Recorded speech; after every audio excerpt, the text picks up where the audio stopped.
right, hello and welcome. So these are the November tarot readings for all zodiac signs for your sun, rising, or moon signs. If you're watching this on YouTube or Rumble, the timestamps will be down below. So I'm just gonna go in order of whoever's in the room and throws out a sign. That is your sign. I'll start with whoever sign wants to be first. You can just throw that down in the comments. And I'll go with that first. Otherwise, I'll just be running through all the zodiac signs in order. So again, if you're watching this on YouTube or Rumble later on, you can watch the timestamps and skip around to whichever zodiac sign you want to watch. For anyone who's watching now, tomorrow I'm running a 31% off special on 60 and 30-minute readings. That link is in my bio. I will also be doing something kind of like that for Dia de los Muertos, which is coming up on November 2nd. So I might run that into the 3rd. So if you've never been here before, if you've never checked out any of my readings, welcome. Thank you for being here. Appreciate it. If you are in the room and you have your sun sign that you want to be read first, I will go with that first. If you, I really suggest looking at sun sign and rising sign first. Moon sign last, but sun and rising I think are the most prominent ones. So otherwise I'm just gonna get started, like go for Aries and keep going on down.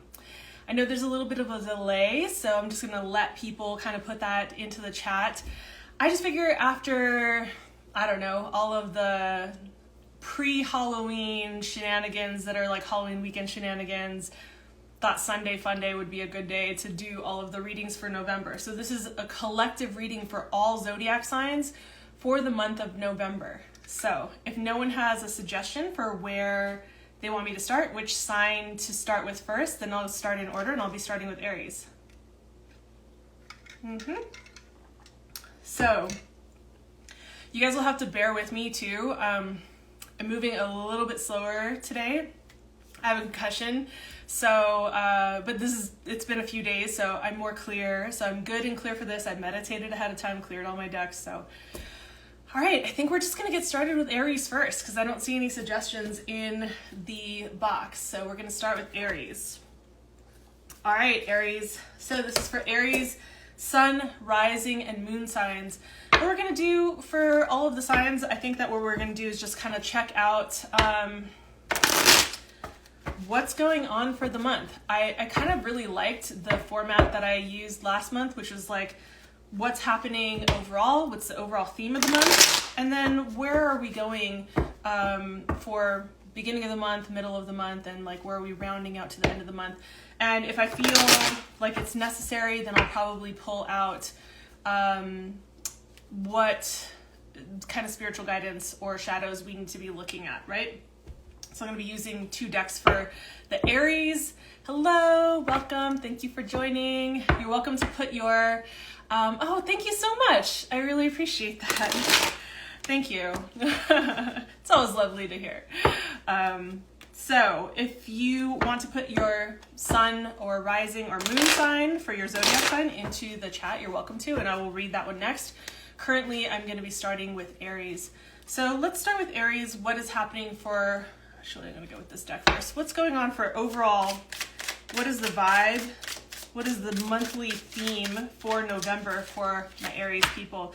Again, this is for Aries, sun, rising, or moon signs, right? So, ooh, that's a lovely card. Don't worry, I'll show these all so that you guys can see them. What do we have coming up in the beginning of the month for my Aries? I feel like that's the middle. That was the one that I got in the, ooh, we've got some aces. I'm liking this. And the end of the month, I feel like is here and here. Okay, so let's start here, Aries. Get a sense of what's going on. Cool. I like it. So let's start off with what the overall feel of the month is going to be like, right? So the theme of this month, we have the Ace of Swords. Really loving this, the Ace of Swords. It's probably one of up there with my favorite cards.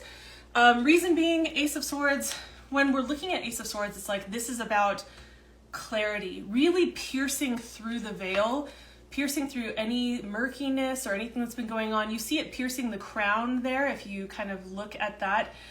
So we could look at that as a representation of the crown chakra. So piercing up into the kind of alignment and clarity that we can get when we're tapping into more cosmic consciousness, right? When we're tapping into our crown chakra type of energy. So it's beyond the physical, beyond the mind, and these are these kind of higher frequency, higher levels of consciousness and understanding, right? Sorry, you guys. It's like, anyway, we won't get into that. So what we have with this is also about speaking our truth, right? Speaking to what is so, what is true for us. If you've watched me before, you know that I feel hesitant to say what our personal truth is, because truth ultimately is unchanging, but we could use that term because it is a colloquialism. So we could say, yes, when we're looking at this, we are looking at like what is in alignment with our personal truth. How do we go about communicating that in the month of November, right? So how do you go about communicating what is so for you, what feels in alignment for you, and are you clear about that? And if you're not feeling clear, and if that's something that you're working with, this is the theme for the month of November for you, right? All right, so let's move on to what the beginning of the month kind of vibe looks like, right? Beginning of the month, we have another ace, which I really love. We have the Ace of Wands. So let me get that a little bit closer so that you can actually check this out. Okay, so we've got the Ace of Wands. Now, Ace of Wands, like all of the aces, here's what I'll also point out. All of the ace energy is like this starter energy, right? It's like that, like I can almost relate this to like an Aries kind of quality. It's that spark, it's that momentum, it's that forward movement, right? The Ace of Wands is also like you're being gifted, like from, you could call it the universe, the gods, whatever you believe in, right? I'm not here to tell you what to believe in, but whatever you kind of believe has the world go round. You're being kind of given and gifted this spark of creativity, of intuition, of like, also it's very flirty. It's very passionate kind of energy. So if you have ideas or projects or things that you're working with, there is this desire that's there. And we're talking about fire, right? This has to do with our desire. So this is about having that desire to really like move forward, to really forward our projects or even relationships and things of that nature. Now we have Mars that's about to be retrograde here. That might feel frustrating. Where Mars is placed from now until, oops, that's my light just turns on automatically. There you go. So where we are from now for the whole of the Mars retrograde, it might feel a little kind of like, but how do I get this going, right? So there might be this desire to really make things move forward and not really knowing how can I actually make this move forward. And what's interesting here is that I think that in the middle of the month, for some of you, there is this needing to tune into sagacious leaders. So who you have around you that maybe has more experience than you've had to be able to move in these directions that are needed. So if you need to seek out counsel, if you need to seek out like somebody that just has more experience to help you tap into that. Oh, I just saw a notification. I'm going to go ahead and put this on Do Not Disturb. I forget to do that sometimes. So, hey Dustin, what's up? If you want, I can read, so right now I'm on Aries, I'm about to be done with Aries, so you're welcome to throw in your sun sign, rising sign, or moon sign, or anybody else's, and I'm happy to read that next. By the way, I also have my anime deck with me, just saying. So I'm seeing that in the middle of the month, we have you kind of tuning into and needing to get some guidance around how do you get the fire and the spark to go forward with what it is that you want. I mean, especially for an Aries, if you're an Aries sun sign or rising sign, especially, you're ruled by Mars, right? So Mars is a big player in your natal chart. So it's when Mars is in retrograde, as we're going to be experiencing for a little bit now, for a few weeks, there's going to be this experience of feeling like, ugh, like I really want to get things going. And I think that instead of being the lone ranger and being out there and doing things on your own, there's going to be the need to kind of like, let's like do a little study, let's do a little research, let's get into like asking people for counsel who have maybe experience that I don't necessarily have, those kinds of things, right? So these are the things that you want to be kind of paying attention to. When we get to the end of the month, we see that you're coming into a King of Pentacles and Eight of Cups kind of energy. So what I like about this is it feels more stabilizing, and it also feels like you're just releasing and letting go of the things that feel too heavy, right? So anything that feels like it's been weighing you down, and it feels, if it's a project, if it's friendships, if it's lovers, if it's people, whatever it is, right? Just like the things that have, whatever themes have been kind of really weighing you down in this process, there's a transformational process that's like being initiated here. You know, you see in this particular deck, what I really like is that it shows the snake right here, and the snake really represents that kind of, well, we have in tropical astrology, South Node Scorpio, depending on what astrology system you follow, but you know, it's transformative. It's shedding of skin. It's moving away from like, okay, that's the old skin. That's the old identity. Aries, Mars being about identity, right? Like that's the old stuff. I no longer need that. That's too heavy. Not going to carry that anymore. I'm going to move forward, right? And also moving forward in this really grounded way. So I think that there's a level of like building for stability, like choosing to build,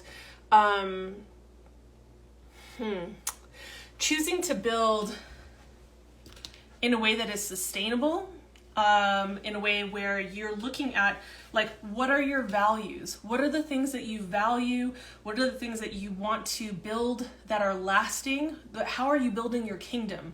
What does that really look like, right? And so this is what we're actually coming into here, right? So I feel like there's this kind of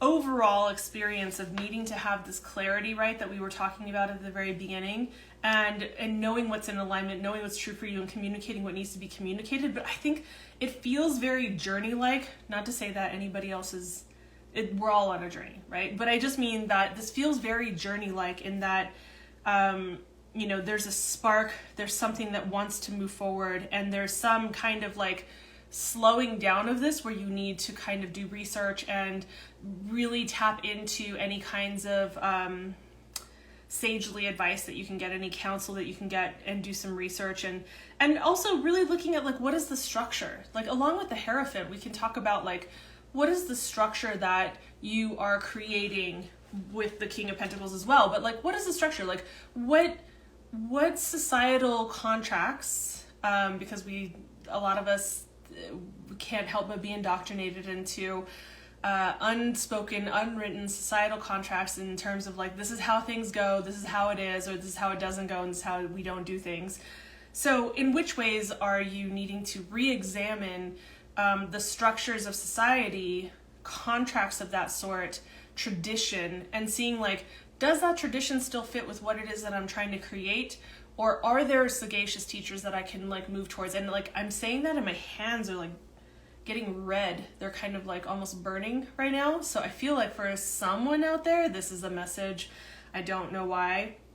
And then we come into just like this, okay, whatever this was, I think the idea or whatever, or person or relationship or whatever it is going to shift and change. There's going to be a change in this. And then there's going to be like this kind of like moving into something that feels more grounded, more stable, values that really are grounded in what you want to be building going forward. All right, Aries. So that's what I see it going on for you. I actually don't feel the need to pull any additional cards for Aries, so we're going to move on. And just so you guys know, like, unless I see actually in the chat, unless I actually see like a sign to move on to next, like I will go in order. So we're moving on to Taurus. And I have to have a list because otherwise I will forget. So, all right, Taurus. Shedding already. Yeah, I'm still feeling this one. All right, so Taurus. Taurus, sun, moon, rising. Again, I suggest sun or rising first, and then moving into maybe moon sign if you're wanting to maybe get a sense of the subconscious or emotional landscape. Ooh, I'm feeling that. There's another one though. I know it's in here. There we go. Okay. Yeah. All right. So Taurus. So this is for Taurus, sun, rising, or moon signs. We have the Six of Wands and the Two of Cups. Really interesting. I'm actually going to read this like a storyboard like this. Now, again, just in case I haven't mentioned it before, when we're talking about sun, rising, moon sign, any of these things, we're like, if you follow tropical astrology, which is what is the most popular that you see kind of everywhere when people say, oh, what's your sun sign? They're usually talking about astrologically like a tropical sign astrology sign, right? So whether it's sun signs or tropical astrology or it's sidereal, it doesn't matter which one you follow. If you're watching this, if this crosses your path, if it shows up, it's meant for you. Okay? Wow, my hands are still burning. Interesting. It's not even that hot in here. I might have to turn the air on. That's really interesting. Okay. So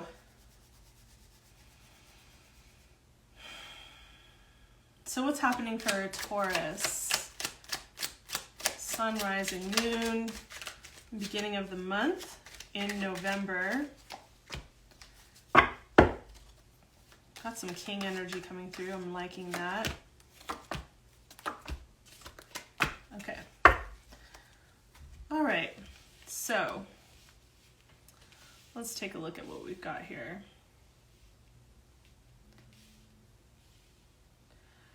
Oh, interesting. We have King and Queen of Wands showing up here.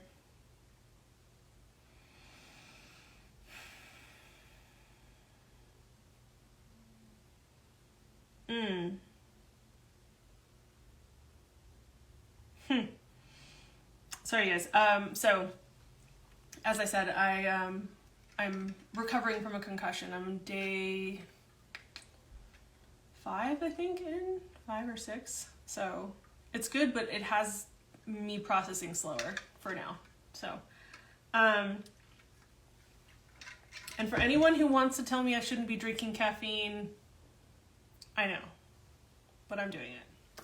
So, all right, so we're looking at the overall theme for what's happening in the month of November for you.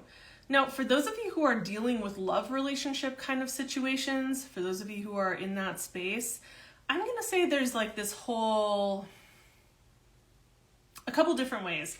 Some of you were out there to like conquer, right? Some of you are just like, where is my trophy? Where is my, like, I'm trying to conquer. I want my trophy and I want to return victorious. Like you're pursuant of somebody in a way, or somebody's people in a way where there is this desire to win, you know, to be the victor, to be successful, to win the person over. And there is this kind of idea that you feel like really aligned with this person. Like there's this kind of energy where you're like, I can't explain it. It may or may not make sense, but I just really feel connected to this person. We see eye to eye on, I don't know, it could be see eye to eye on our beliefs or things that we relate to or the way that we think or how we operate in life or whatever it is, right? So that's something that's going on. Now, if you're not dealing with any kind of significant relationship type of stuff, whether you're dating and single or whether you're in a relationship that's prominent or relationships that are prominent, right? If that's not the case, then I would say relate this to where there might be some kind of collaboration or connection with regard to maybe business or artistic projects or things of that nature, right? So this is just what's on deck. It's like there is this kind of celebratory experience in the month of November of I'm out to win it. And there's something about this connection that feels right. And there's like, it's on deck, right? We don't know where it's going to go, but it's on deck, right? Okay. That said, at the beginning of the month, we are starting off with the King of Wands energy. So King of Wands energy, I love it. You know, it's fiery. King of Wands is like, and I do like to show people the cards. So there you go. So yeah, so King of Wands energy is very, I would say, very intuitive, but able to, like, there are people who function on intuition and creativity, but they do so in a way where they are not able to maintain that energy in a way that's grounded at the same time. Like, you can imagine someone who's always spontaneous and creative and like just kind of in the flow that would not be able to run a kingdom, right? We're talking about a king. King energy has a sense of authority and responsibility, right? For the kingdom, for what they're creating. So it's like, allow your intuition and your creativity to inform the way that you go forward and the way that you move things forward, but do not have it be the ruling factor in that you have so much of that going on that there's no grounding, right? So you just need to remember that there's some kind of embodying of this energy that's really coming through. How you step forward, this could have to do with how you want to represent yourself in terms of like how you show up in life, how you show up with clients or relationships or family or friends or in the world. Like, how are you trying to like embody this kingly kind of energy and be in a space that is creative and intuitive, but also holding that shit down and holding it together. The temptation with the King of Wands is like the desire to kind of like get up and go. Like, all right, I've created the kingdom. Who can I delegate this out to so I can go run off and do the next thing? Right? I want to go conquer the next place. I want to go create the next thing. You know, like I want to get out of this castle. I want to go out. I want to get off of the throne for a second and go do something, right? And be out there. So that's something to just kind of keep in mind too. Now, when we get into the middle of the month, we have the Justice card that is showing up, right? So, Justice card, very Libran kind of card, you know, very interesting because Libra, you know, has a very Venusian kind of influence on it, as does Taurus, right? So, again, we're coming back to what are the values, you know? What is it that you actually value for yourself in life? When you're weighing out where you want to go in life, which path you want to choose, there is this needing to return to what is true for me, what is true for myself. How do I stay true to what feels in alignment for me? How do I act from this place? And how do I do it in a way that is diplomatic and fair and a win-win for all situations? Right? So that's what I'm feeling coming through for this card. Often I feel like a lot of the other more obscure things that come through for a Justice card, but this is what I'm really feeling for you. Okay. And then we have 3 cards that I was just feeling really came out for the end of the month. So when you're rounding out the end of the month, this is like Thanksgiving time, right? Like this is getting closer to the other holidays. We're full swing into the holiday season, right? Like, I mean, All Hallows Eve starts it off, but now we're like in it, right? So it's interesting because I really love how this just feels so appropriate for the season because you see the pumpkin patch that she's in, but we have the 7 of Pentacles, right? Okay. So 7 of Pentacles, right? This is really about what are you cultivating, right? 7 of Pentacles is having some patience, taking the time to kind of go, okay, here is where I have put my time, energy, and attention into watering and growing these parts of my life, this project or this relationship or, you know, whatever it is, this community, whatever things that this applies to. Remember, this is a collective reading. So if you want a specific one-to-one reading, you can get that in my bio. And I will have a special not just for tomorrow for All Hallows Eve, but also for Dia de los Muertos on November 2nd. So this is really just about like taking inventory and having some patience, knowing that you've worked really hard to cultivate it. You're seeing the fruits of your labor. You're seeing it come forward, like it's starting to happen, but you need to continue the process, have some patience. But you're kind of just like surveying and looking at like, what do I have actually coming up? What do I have going on? Right? And then we also have the Queen of Wands. So I love when 2 of the same suit in the monarchy come through, right? So we have the Queen of Wands. What I love about the Queen of Wands is she is magic, and she is like intuitive and creative and warmth and you could say kind of witchy, right? So this is a card where it's just like you're really tapping into these aspects of yourself. So I think like we'll get the full picture on the next card because I want to like kind of bring it all together. I don't want to spend too much time on that because it's interesting. You have the Three of Swords coming up in this particular part of the month. So I think that there is like, what I'm seeing here is there is this noticing what you have been working on, you know, what you've done, how you've actually cultivated certain things, what you've been working on and how it shows up. And also there's a kind of disappointment in like either not being where you want to be with it, or that it's going slower than you wanted, or just having some kind of disappointment, or maybe there are aspects of a relationship that need to be cut, or maybe there are certain aspects of a project that need to be cut.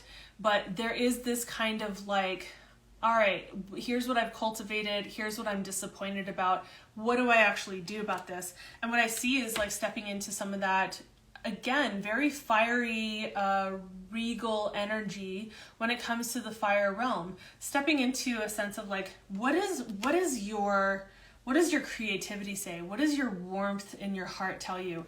When you are attuned to the element of fire, which is like spontaneous and passionate and magical, like in all these different kinds of ways, you know, how does this actually align? I feel like some of you are kind of vacillating on a decision. Like you're feeling like there's some things that you've put some energy and attention into, and some things that you are not so necessarily stoked on, but there's this like, you need to kind of step up and own this energy for yourself. You need to like step up and own what you're passionate about in your creativity. Are you going to put some more attention into this? Are you going to put some more energy into this? If you're disappointed by certain things, that's okay. That doesn't necessarily mean it's the end of a project or a collaboration or a relationship of any kind or a friendship or whatever it is, right? It just means that you need to step into like what's actually feeding you, what you feel most passionate about, and move from there. So that's what I'm getting for you, Taurus. I feel like some of that is like a little bit murky, honestly. Kind of want to pull another card, just like I'm feeling for you guys. Like there's this, just wanting to get a little extra.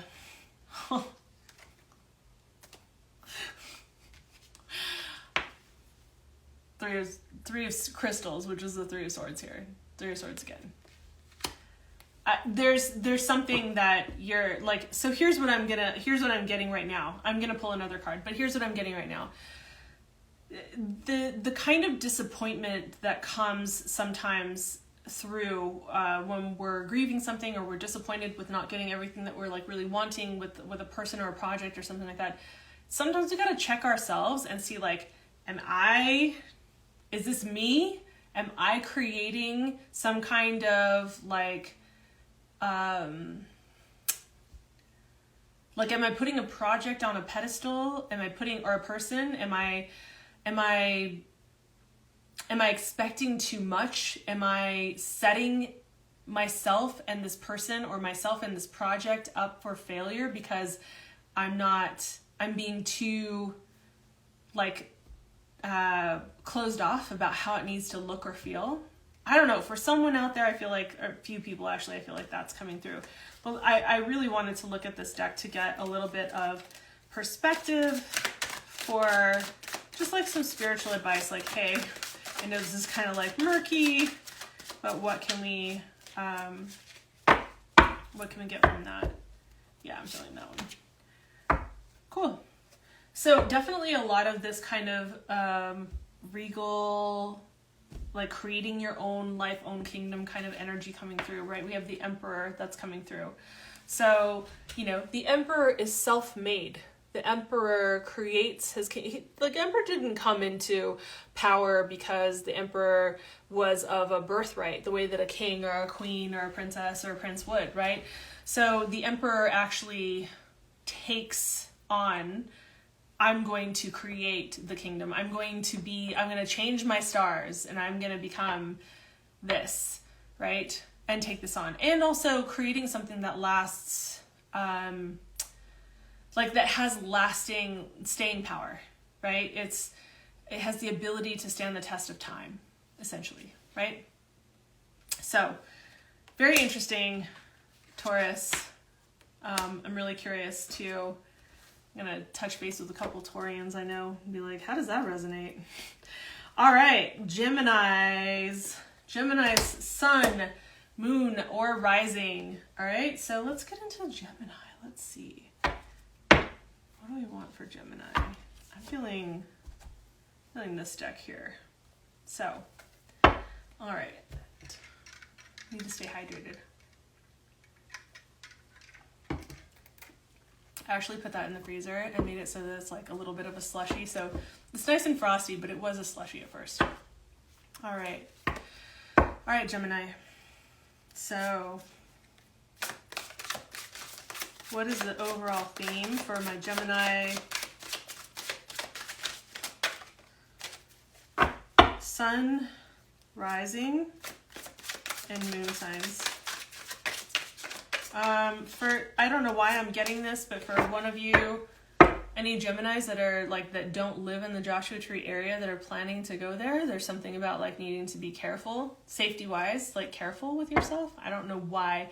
I'm not going to question it, but that's coming through. No, I'm feeling like it's this card. Okay. All right. So overall vibe, feeling, theme of the month that we have for you is a Page of Wands. I kind of like this. For Geminis. Gemini, sun sign, rising sign, and moon signs, right? So, because the Geminis can go in a million different directions at once. And what I like about the Page of Swords is it kind of feeds that curiosity. There's a youthfulness to exploring and curiosity and what we want to explore, things of that nature. So there's something that's being stirred up around this for the, like, in the realm of like the month of November for you guys, right? So that's what we have showing up there. Yeah, let's go here. So what do we have in the beginning of the month? I'm actually feeling this card here. Oh, interesting. Okay. Middle of the month.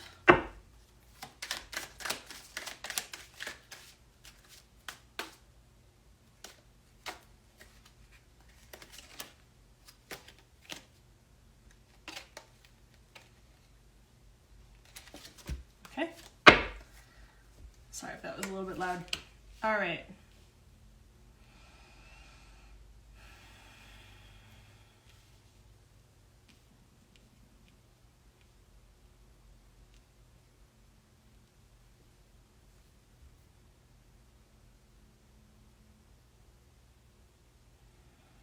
Okay, so it's interesting. The end of the month there's a lot of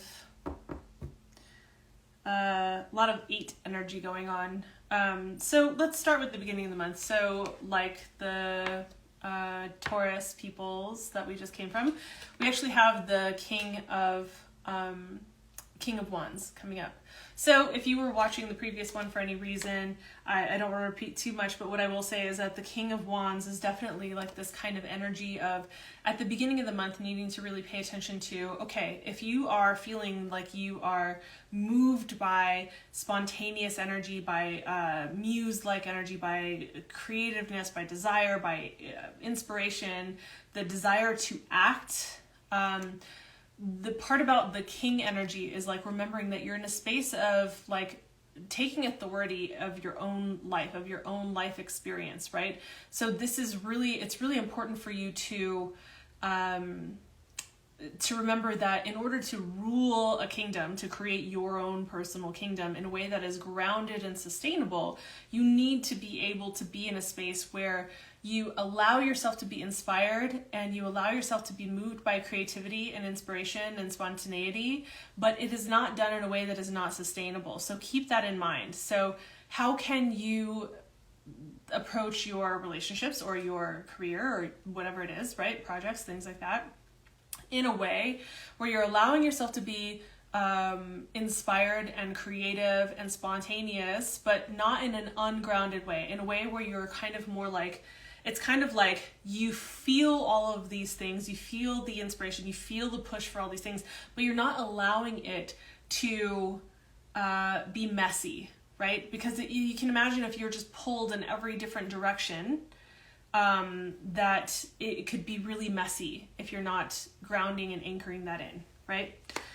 So when we look at the middle of the month, we have the Nine of Pentacles, right? Nine of Pentacles, what I really love about the Nine of Pentacles is like evaluating what do you value? Like, what is a value for you in life? What are the things that you value about yourself? What have you learned about your own value and what you contribute and how you can embody your self-sufficiency, how you can embody your gifts and what you bring to the world in a way that is sustainable, right? Like the Nine of Pentacles, I usually think about this like, I got me, you know, I got my shit together, I've got me. And so there is this focus on what do I value? What do I need to be self-sufficient with? Like, what can I appreciate about myself? What do I value about myself? Like how far I've come, and being in this space of like really embodying this kind of energy for yourself. And then we get to the end of the month and I feel like there's definitely some very Gemini type qualities that are happening here. And we have the Eight of Swords with the Eight of Pentacles, right? So a couple things I want to say about these cards. Eight of Swords is very mental, right? We're looking at the air energy, Gemini, air, right? And then we're looking at some grounding. So I feel like at the end of the month, you're coming into a place where you're going to need to address some of the thoughts and beliefs that you have that really you're being asked to question. Is it true? Is it so? Right? So one of the things that is true with the Eight of Swords is it's usually we've kind of run ourselves into a place where it's in like we're in the trappings of our own mind where we kind of corner ourselves into believing this is what's possible, this isn't what's possible. And the Eight of Swords is saying like you need to question what you've told yourself is and isn't possible, what you can and can't do, what is or isn't so in the world, in the way things work, right? So you need to like come back to a place of questioning your beliefs, things that are long held where you're like, no, like this is what I was taught, this is how things are, right? So that's not necessarily true. And this is what this card is asking you to kind of like come back to is like, get out of your head. Don't be so analytical, but be more observant and then question, like be in a space of curiosity, like really embody the qualities that come with that Gemini kind of airy type quality, right? Be curious, investigate what is true, what is so in your experience, right?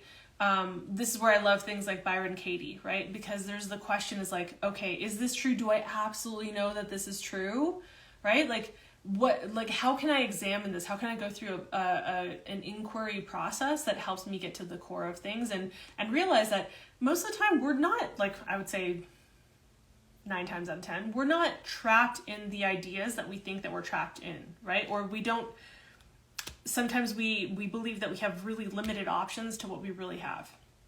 All right, so then we come into also the Eight of Pentacles. Eight of Pentacles is basically saying, hey, you're not done yet. You may have been inspired and feeling creative and wanting to take action. You may be really recognizing what you value and just kind of appreciating yourself and going like, I got me, I know how to do this, you know, but there's also still some work to be done in honing your craft and being in this space, right?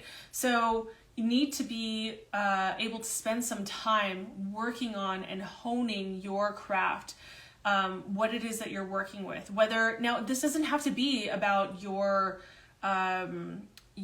purpose, passion, career, finances, right? This can also be about how you show up as a mother or father if you're a parent, how you show up as a sibling in the family or whatever it is, daughter, son, whatever, like as a friend, you know, as a lover. How do you show up in terms of like what skills, what values need to be continually worked on? Like, how can you grow and develop? So this can be personal, like self-development, but this is also really focusing on your craft, on what you want to grow. Notice that she's like, I really kind of like this particular artist's impression of this card. She, you know, it's like what's growing on the tree. You see like what's growing on the tree. It's like, okay, be focused on like, how have things gotten to this point? Where are they at now? How can I continue to make them grow? So hope that makes sense for you. My Geminis. Love my Geminis. So we're doing Cancer. Cancer for the month of November. We're doing sun, rising, or moon sign. For Cancer, what is the overall vibe of the month going to be like? What is the main theme going to be? So by the way, if you're joining, you're welcome to put your sign into the chat, and I will read that one next. I'm not necessarily going in order unless I have signs that are in the chat. So Cancer, sun, rising, or moon sign. The overall vibe that we have going on for the month, I really love it, is Magician. So we have the Magician card, right? All right, so Magician. Let's take a look at, I'm feeling a different deck. Let's take a look at what is happening throughout the month. Well, that wasn't a good shuffle. There we go. So, want to get a sense of what's happening beginning, middle, and end of month for my Cancers. Okay? So let's check it out. Cancers. How are you guys dealing with this eclipse season? Like it. All right, so we've got 5 of Wands at the beginning of the month. We'll get into each of these. 3 of Wands. And 9 of Cups. All right. Interesting, Cancers. We might get like an extra clarifying card here, but let's start out with the overall vibe of the month, right? So overall vibe of the month that we have is the Magician. So you've got everything that you need, Cancer. You have everything that you need. You have all of the tools that are necessary at your disposal. You might feel like you want more. You might feel like, I need more money, I need more time, I need more resources, people, whatever. But the thing is that like you can MacGyver whatever you've got in your life. You literally have the elements that you need in every area to create what it is that you're trying to create going forward in your life. Now, that could be about relationships, that could be about projects, but you have what you need. You have all of the elements to make manifest, to materialize and create the projects or the relationships or the collaborations or whatever it is you're working with the way that you want to do it, right? Okay. However, at the beginning of the month, we start off with the 5 of Wands. So beginning of the month, we're starting off with the 5 of Wands. There are some, let's just say that there are some conflicting desires that are occurring in the beginning of the month here. So you might have a certain idea of how you want things to go, and it may be kind of clashing with other people's ideas of how they want something to look or be, right? And so there is this, it's kind of like sparring. It's not so sharp, it's not necessarily so harsh or hard. It's like, it's not like it's unworkable, like it's, you can't figure it out. It's just that whatever it is that you're working with other people is going to feel like you're kind of sparring, you know, and how do we figure out what is a win-win, how we can all get a little bit of what we want, right? So I get a sense that some of you Cancers are working with like people collaborating, working on projects or something of the nature, like of that sort, right? So, and then the kind of theme continues through where we have in the middle of the month of November, we've got the 3 of Wands. So 3 of Wands, this is about making your moves, right? You've already kind of imagined what it is that you desire, what it is that you want to make manifest, what you want to work with, right? What it is that you're trying to create. And now it's time to actually make your moves, right? You've spent time contemplating, and this is the time to say like, okay, this is the direction I'm going in. These are the steps I'm going to make. This is what's going to happen, right? So, I don't know where this glitter is coming from. And then we come to the end of the month. So, End of the month, we've got the Nine of Cups. Nine of Cups is kind of like you're sitting around kind of enjoying and looking at all of your achievements about like, all right, I have achieved these things. I have made certain moves. I've made certain things happen, and I can appreciate either any kinds of accolades or accomplishments that I've made. This can also be like the danger in this is like getting a little bit too complacent and being in a space of like, because I've done so much, I'm good, I'm fine. I can take it easy now. And that's not going to be the case. So just make sure that you take time to really appreciate how far you've come, what you've moved through. Like clearly you're manifesting and working. Like I know that the word manifest is so overused. Believe me, I get it. I wish it hadn't been, but what you're trying to materialize in this world, it's like clearly you're working with something, like you are trying to create it, bring it to materialization. There, whoever else you're working with, or a partner, a love relationship, or collaborations, there's some conflicting ideas. You're finally needing to make some decisions to make the moves forward when you get to the middle of the month in November. And then we get to the end of the month and it's like, okay, you've made some accomplishments. You can take stock of what those things are and kind of enjoy. I feel like out of all of the readings so far, it's kind of the best. Like kind of loving this one the best. It's the lightest. It has the most promise. I want to get one more card just because I'm intuitively feeling like I want to pull one more card for you guys. And I'm actually feeling like it's this bottom one here. Yeah, okay. So like I wanted a little bit more to do with what's happening at the end of the month and what you need to look at. And what we have here is the Chariot card.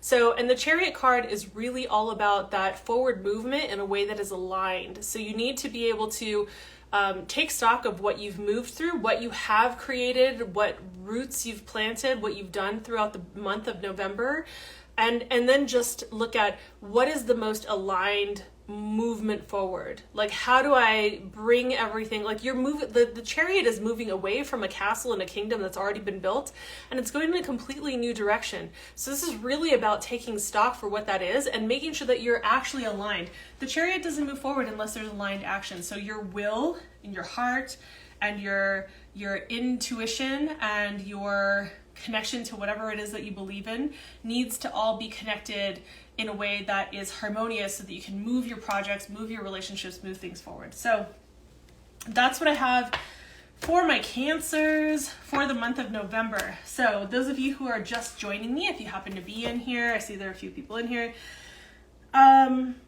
you can throw your Zodiac sign into the chat and I will read that one next. Otherwise, I'm just kind of like going down the list unless I see one that pops up. So this is for your sun sign, your rising sign, or your moon sign. Or you can listen for other people, or you can ask for, I don't know, a family member, a lover, whatever it is. You can put their sign in the chat. I know that there is a delay, so if there's no request for the next one, I'm going to move on to Leo. So I'll give that a second, actually, while I take a sip.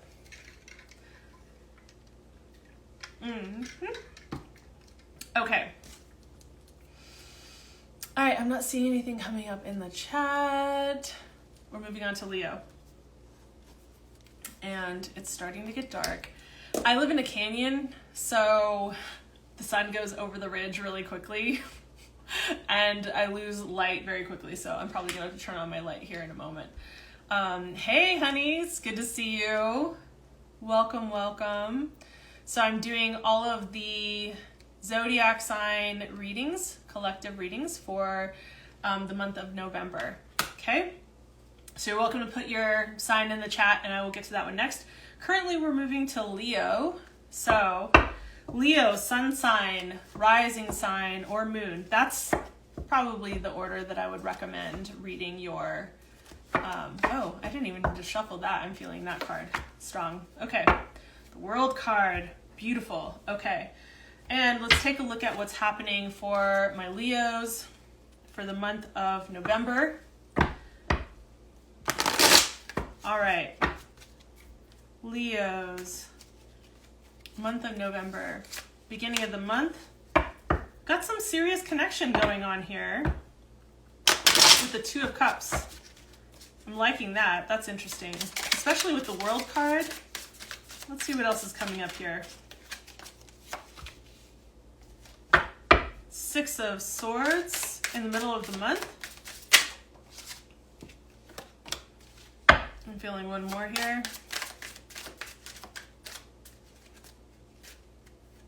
Yep. Okay. King of Cups and Star card. I'm liking it. Okay. So let's start by talking about the overall vibe of the month, right? So what we're looking at for my Leos is the World card. This is the overall vibe of the month. The World card. It's one of my anime decks. So not your typical kind of symbology.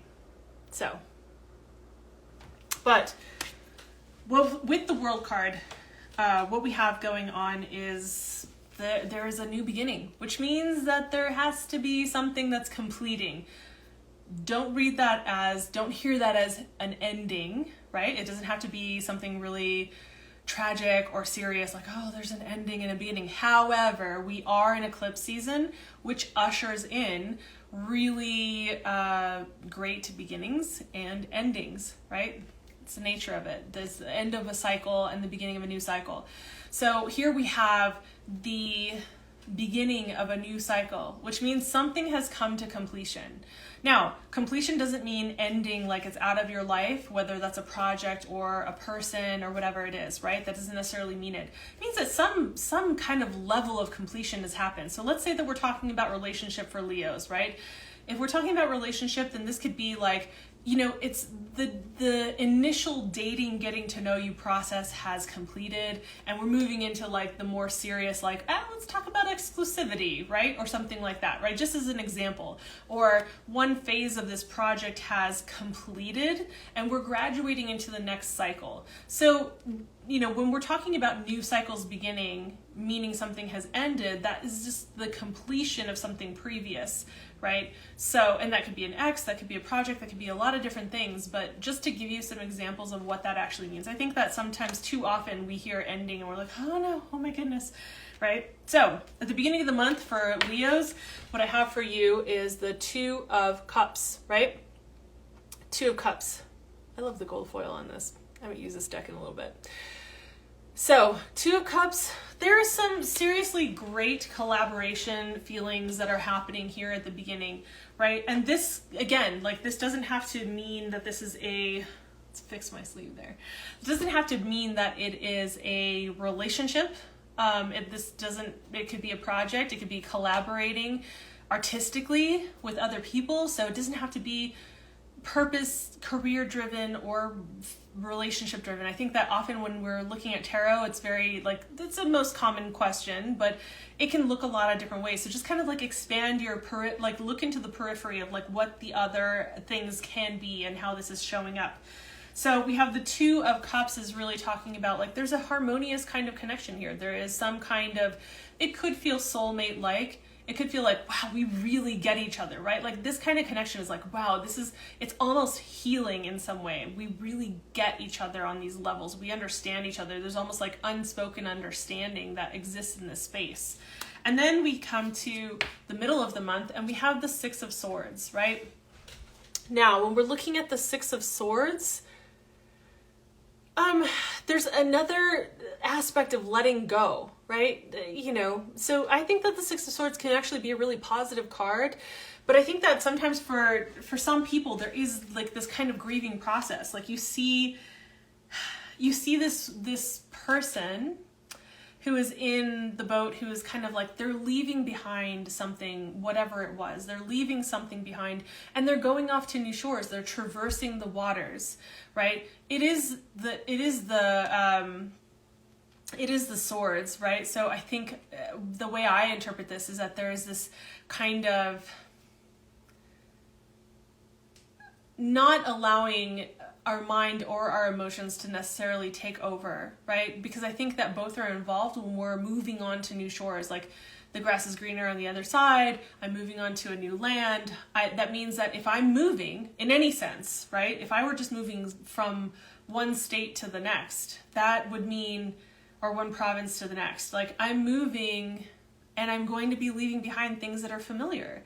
I'm really going to miss that restaurant that I really love where I knew the chef and I would talk to them, or, you know, I'll miss like my friends or certain routines that I got to have while I was in that space, right? So there's like there's a little bit of this kind of like grieving process that comes through with this, but there's also the excitement of moving on to new waters as well.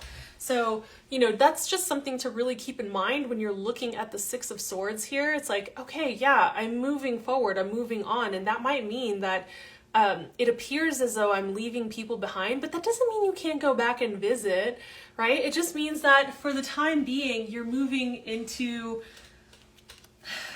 you're moving on to other pastures that seem like they're going to be more aligned, right? So we come to the end of the month and we have two cards here. We have the King of Cups and we have the Star card. King of Cups and the Star card showing up here. Now, I think this is really beautiful because, again, the main theme, and this is coming through really strongly for all of you Leos, there is a new beginning happening here. So this could be a new relationship, like a romantic relationship, because of this whole Two of Cups. And also, this could just be like some new beginning, right? I mean, this is the thing with, again, we're in eclipse season right now. We just had that first eclipse. We have the next one, which is a full lunar eclipse happening on November 8th, right? So this is, you know, this is, oh, okay. I'm gonna have to figure out why Instagram does this. So, all right, I'm back. We're finishing up with the last bits of Leo. Leo sun, rising, or moon. So let's see here. Okay.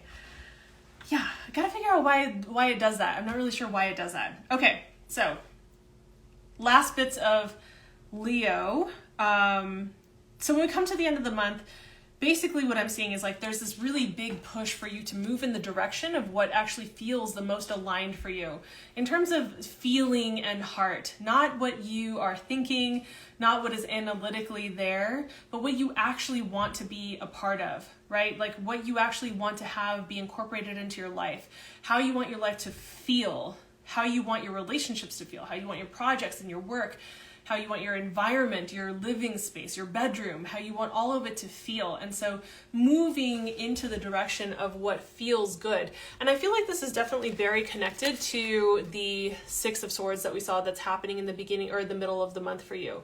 So I feel like this is a theme that's playing throughout. More importantly, we have these three cards that are all showing this very, very intense new beginnings, new cycle kind of energy, right? So you are moving into a space where, like, for all of you Leos out there, I don't know what is going on your table, whether it's a relationship or a project or career-based, or you're moving somewhere new, out of the country, whatever it is, but there is a moving forward. There's the beginning of a new cycle, and definitely it's going to feel healing and clean and like clean energy, like brand new. So you'll get to around the time of like Thanksgiving in America, but you'll get to around like that part of the holiday season, and you'll really start to feel like, okay, I'm moving in the direction of what feels good to me, and I'm moving in the direction of what feels like brand new and healing. So that's what we have for my Leos. So I hope that that is helpful. Leo, sun, rising, or moon signs. And then we are moving forward. So if you are here and you want me to read your sign next, or a sign of your choosing, you can throw that into the chat. Otherwise, my next that I'm moving into is Virgo. So I'll give that a moment because I know that there is a brief delay.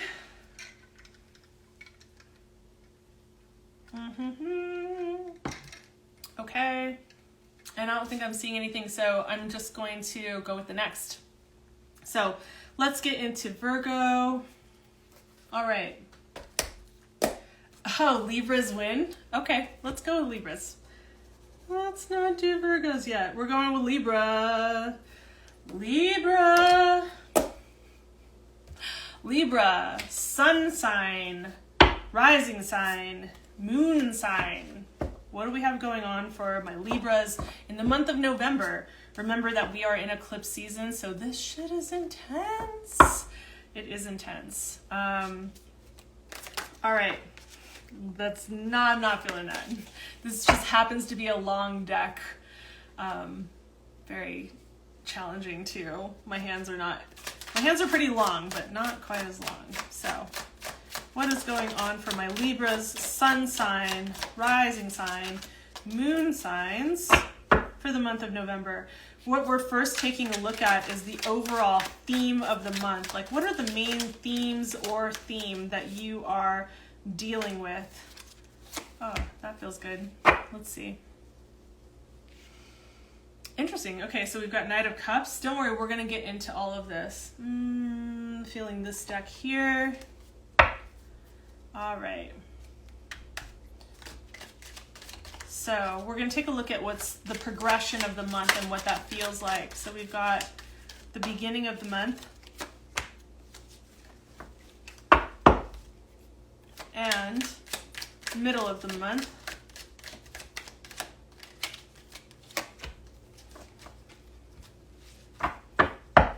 Okay.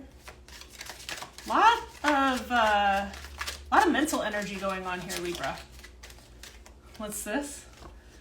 Sadness and wine. What? I hope not.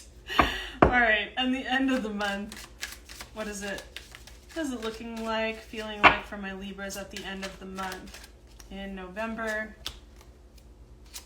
Okay. Okay. So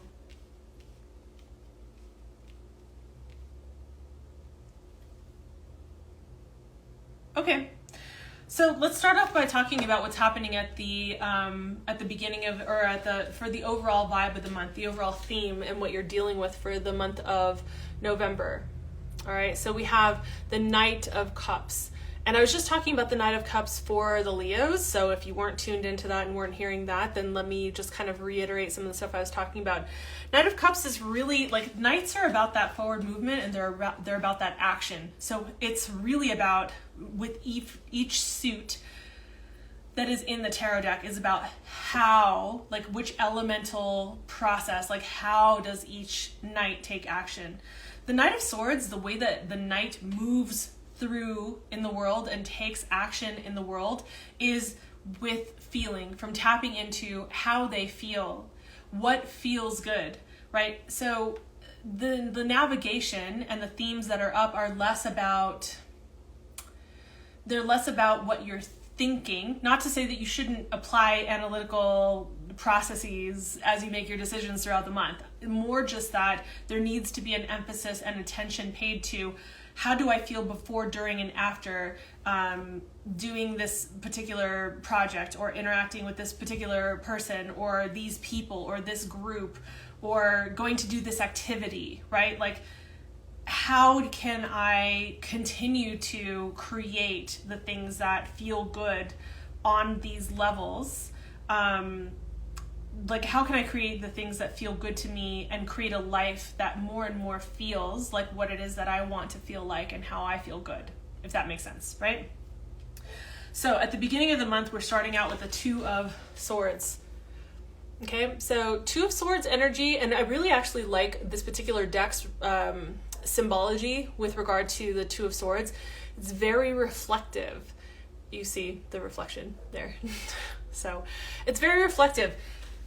We have this experience of needing to make some kind of decision, coming to some kind of crossroads sometime in the beginning of the month of November. So there is this period of like maybe in the first week or so of feeling like there's some cuts or decisions that need to be made about like how you spend your time, or what it is that you're doing with your life, or people that you interact with, or, you know, colleagues, or projects, or companies, or whatever it is, artistic pursuits even. But there is this kind of like weighing out of different ideas or different paths that you're going to take, weighing out those options. And the thing about this is that it out of all of the swords, this is probably the second one that I think actually has to do with something that feels more intuitive and internal, right? There's a process of going inward, right? You notice that she's blindfolded in this particular card is because like when we kind of tune out to what we see, when we're not just like looking at something, we actually have to tune in to how we feel and what our other senses are telling us, how they inform us. It helps us to make a decision that is probably going to be more aligned, than when we're just utilizing our thoughts, when we're just utilizing our sight and we're looking at a situation. So we need to like go inward and actually do some feeling and some reflection, right? The water that's present in this particular card that's there for the reflection is there so that like we can tune into our emotions and our intuition as a part of this decision-making process, right? So that's going to be important in the first part of the November month for Libras, right? And then we come to the middle of the month. I think you're kind of struggling with whatever it is that you're dealing with, that you're trying to make decisions about or whatever's coming up with your world, because here we have the Nine of Swords. That's like being very tortured by anxiety, feeling like you're being kept up at night by certain thoughts, like just kind of ruminating over certain things over and over and over, like when your mind is just churning, right? The swords are about our beliefs. It's about our thoughts, right? Besides like our communication and other things. But this particular card is really focused on the ways in which we kind of harm ourselves with our own inner dialogue, and the way that we talk to ourselves, the way that we think about ourselves, the way that we think about the world, the way that we perceive projects or things that are happening in our life, situations, right? Issues, whatever they are. And so they're just kind of like, it feels torturous. It feels like overwhelming, and it feels like very anxiety ridden, right? And so there is this like, okay, I need to like come to terms with and process this. And I think that for whatever reason, this is tied to and connected to what we're seeing at the beginning of the month. Whatever decision or thing that you're trying to weigh out where you should go, what you should do next, or what the next step is, right? It's creating a lot of anxiety, and it's being carried forward into the middle of the month. Now, we think of that, it's like the beginning of the month to the middle of the month. What is that, a week and a half? Like, 2 weeks, really? So it's not a very long period of time, but this is a theme that we're seeing, that's leading up to it, right? And especially if we're just like dividing the month into 3 parts, right? So this is like, it's not a very long period of time, but it can feel so extended. So much can happen in the period of 1 week that feels like a month sometimes, right? I definitely know that this last week for me feels like 2 months. So then we come into the end of the month and we have 2 really interesting cards that are showing up. So you're being called into stepping up in a new way. And stepping up in a very aligned way, in a very mature and transformative way. And the reason I say that is because we have the combination of the Judgment card to the Lovers, right? So it's a very mistaken concept that the Lovers are actually about like romantic or sexual lovers. It's not necessarily that. For those of you who this is actually feeling like it's related to a dating situation or a relationship of some kind that is romantic, then take that as it comes, right? Remember that this is a collective reading, so it's going to fit where it fits. But if you're wanting to dive into like what feels the most resonant for you, then I would say you can book a personal reading with me tomorrow for Halloween. I'm doing, or All Hallows Eve, I'm doing readings for 31% off, and you can go and book those in my link in my bio here on Instagram in my link tree. Okay, so that all said, the Judgment card is really just talking about you moving up into a higher frequency, like you're being called.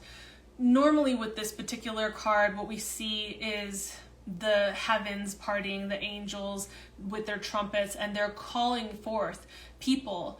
And people who choose to stay in the graves are asleep. They choose to stay asleep. And the ones who decide to resurrect, right, are the ones who are standing up out of these graves and moving like upwards towards this call that they're being called towards. So you're being given a choice. Are you going to move into a more mature and aligned version of what you're doing or a relationship or whatever it is, or not? So this is going to be I think there's some decision making, and I think that part of the reason that this is happening in the beginning and the middle of the month is because there's a lot of him and han and like, I don't know what I'm supposed to do here. I don't know how this is supposed to go. But really what we're seeing is that you're being called forth. Like you get to the end of the month and it's like either the universe or a collaborator or a relationship or a friendship, like you're being called forth. So it's like, there's no more him and han. You need to like decide that you're going to step up or not step up, essentially. So, and this isn't a call to say, you know, when somebody says like, or when the judgment card is showing up and says you're being called forth to step up, stepping up could look like you saying no to something. That could look like you saying, like, let's say that you were offered a promotion of some kind and you're just like, no. It serves my energy in my life and the vision that I have for my life, what feels best and good for me overall and the life I want to create, to not take this particular position. That is you stepping up and being in integrity, in alignment, in authenticity with yourself. So this doesn't mean you need to be saying yes to whatever you're kind of hemming and hawing about, right? Because you're trying to make some decisions here. This is really about you saying like, is it a yes? Is it a no? Right?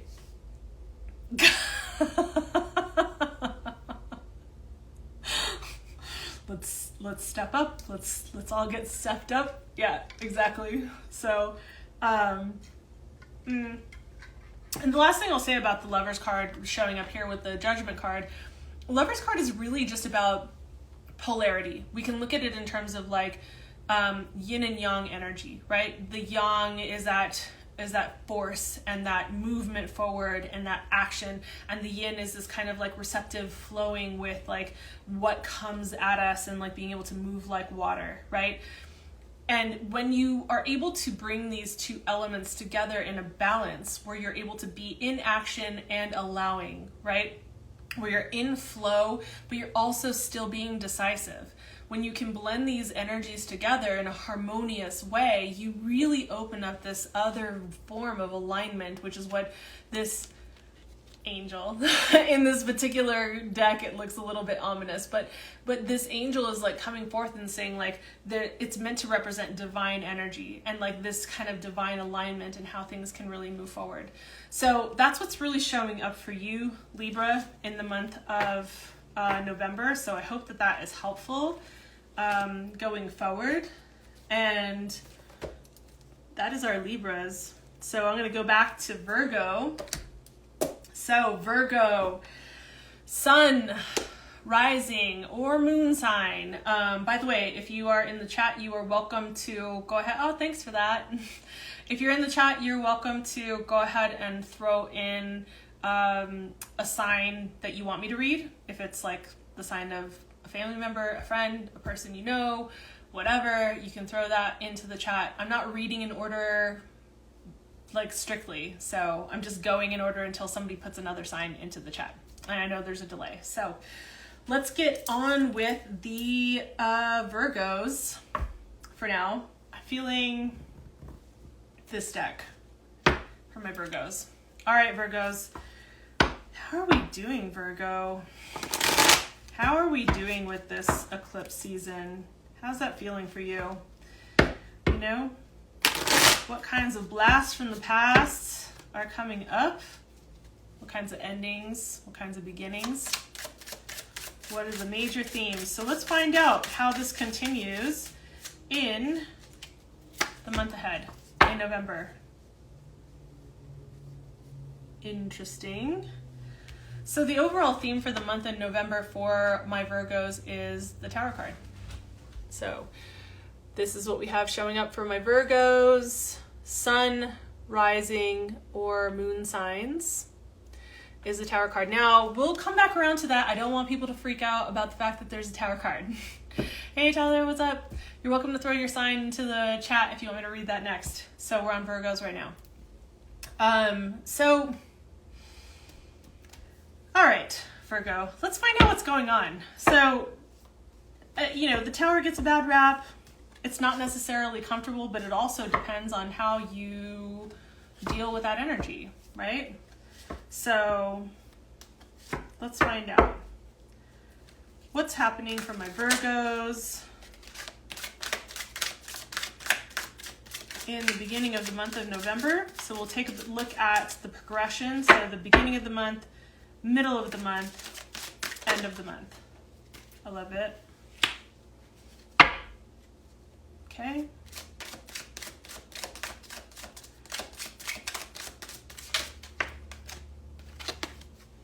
Middle of the month. Interesting. Judgment card. Totally different deck, but it's coming up again. I have noticed that sometimes happens even when I'm using a different deck across like different signs that are right next to each other, like different constellations. Feeling like there's another one.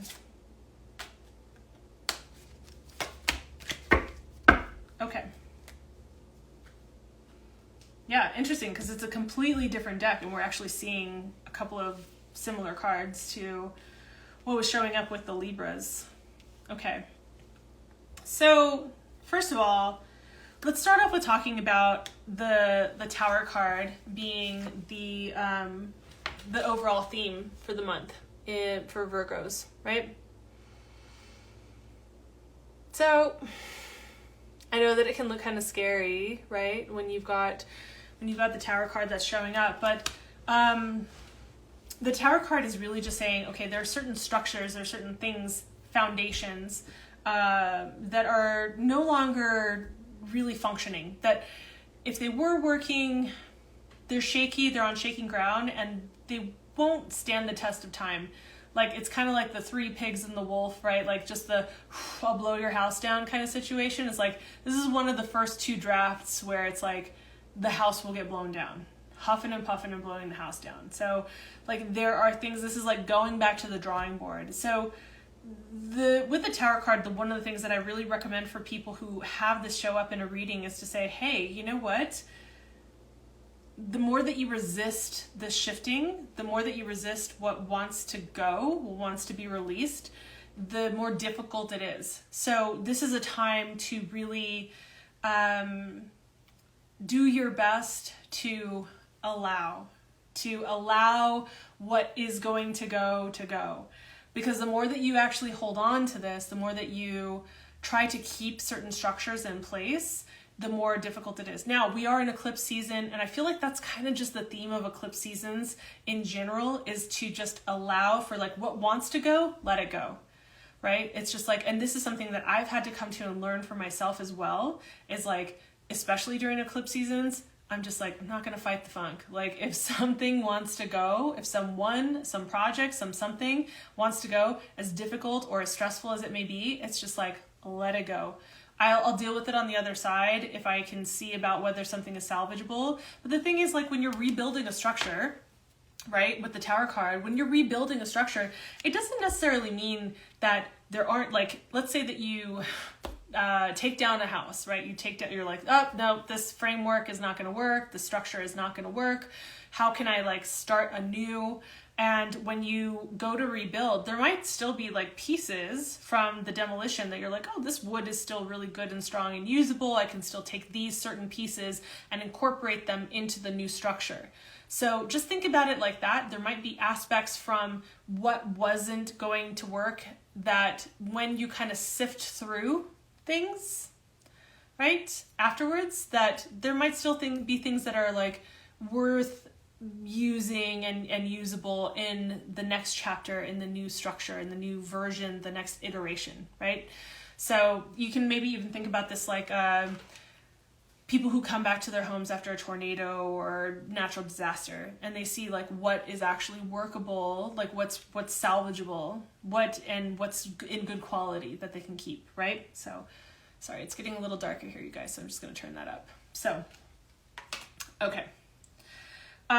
Next, we have at the beginning of the month, and I really love this. This is the first time that this card has actually come through. This is a newer deck. It's the first time that this particular card has come through this deck, which I love. So at the beginning of the month, we're starting out with Flower of Life.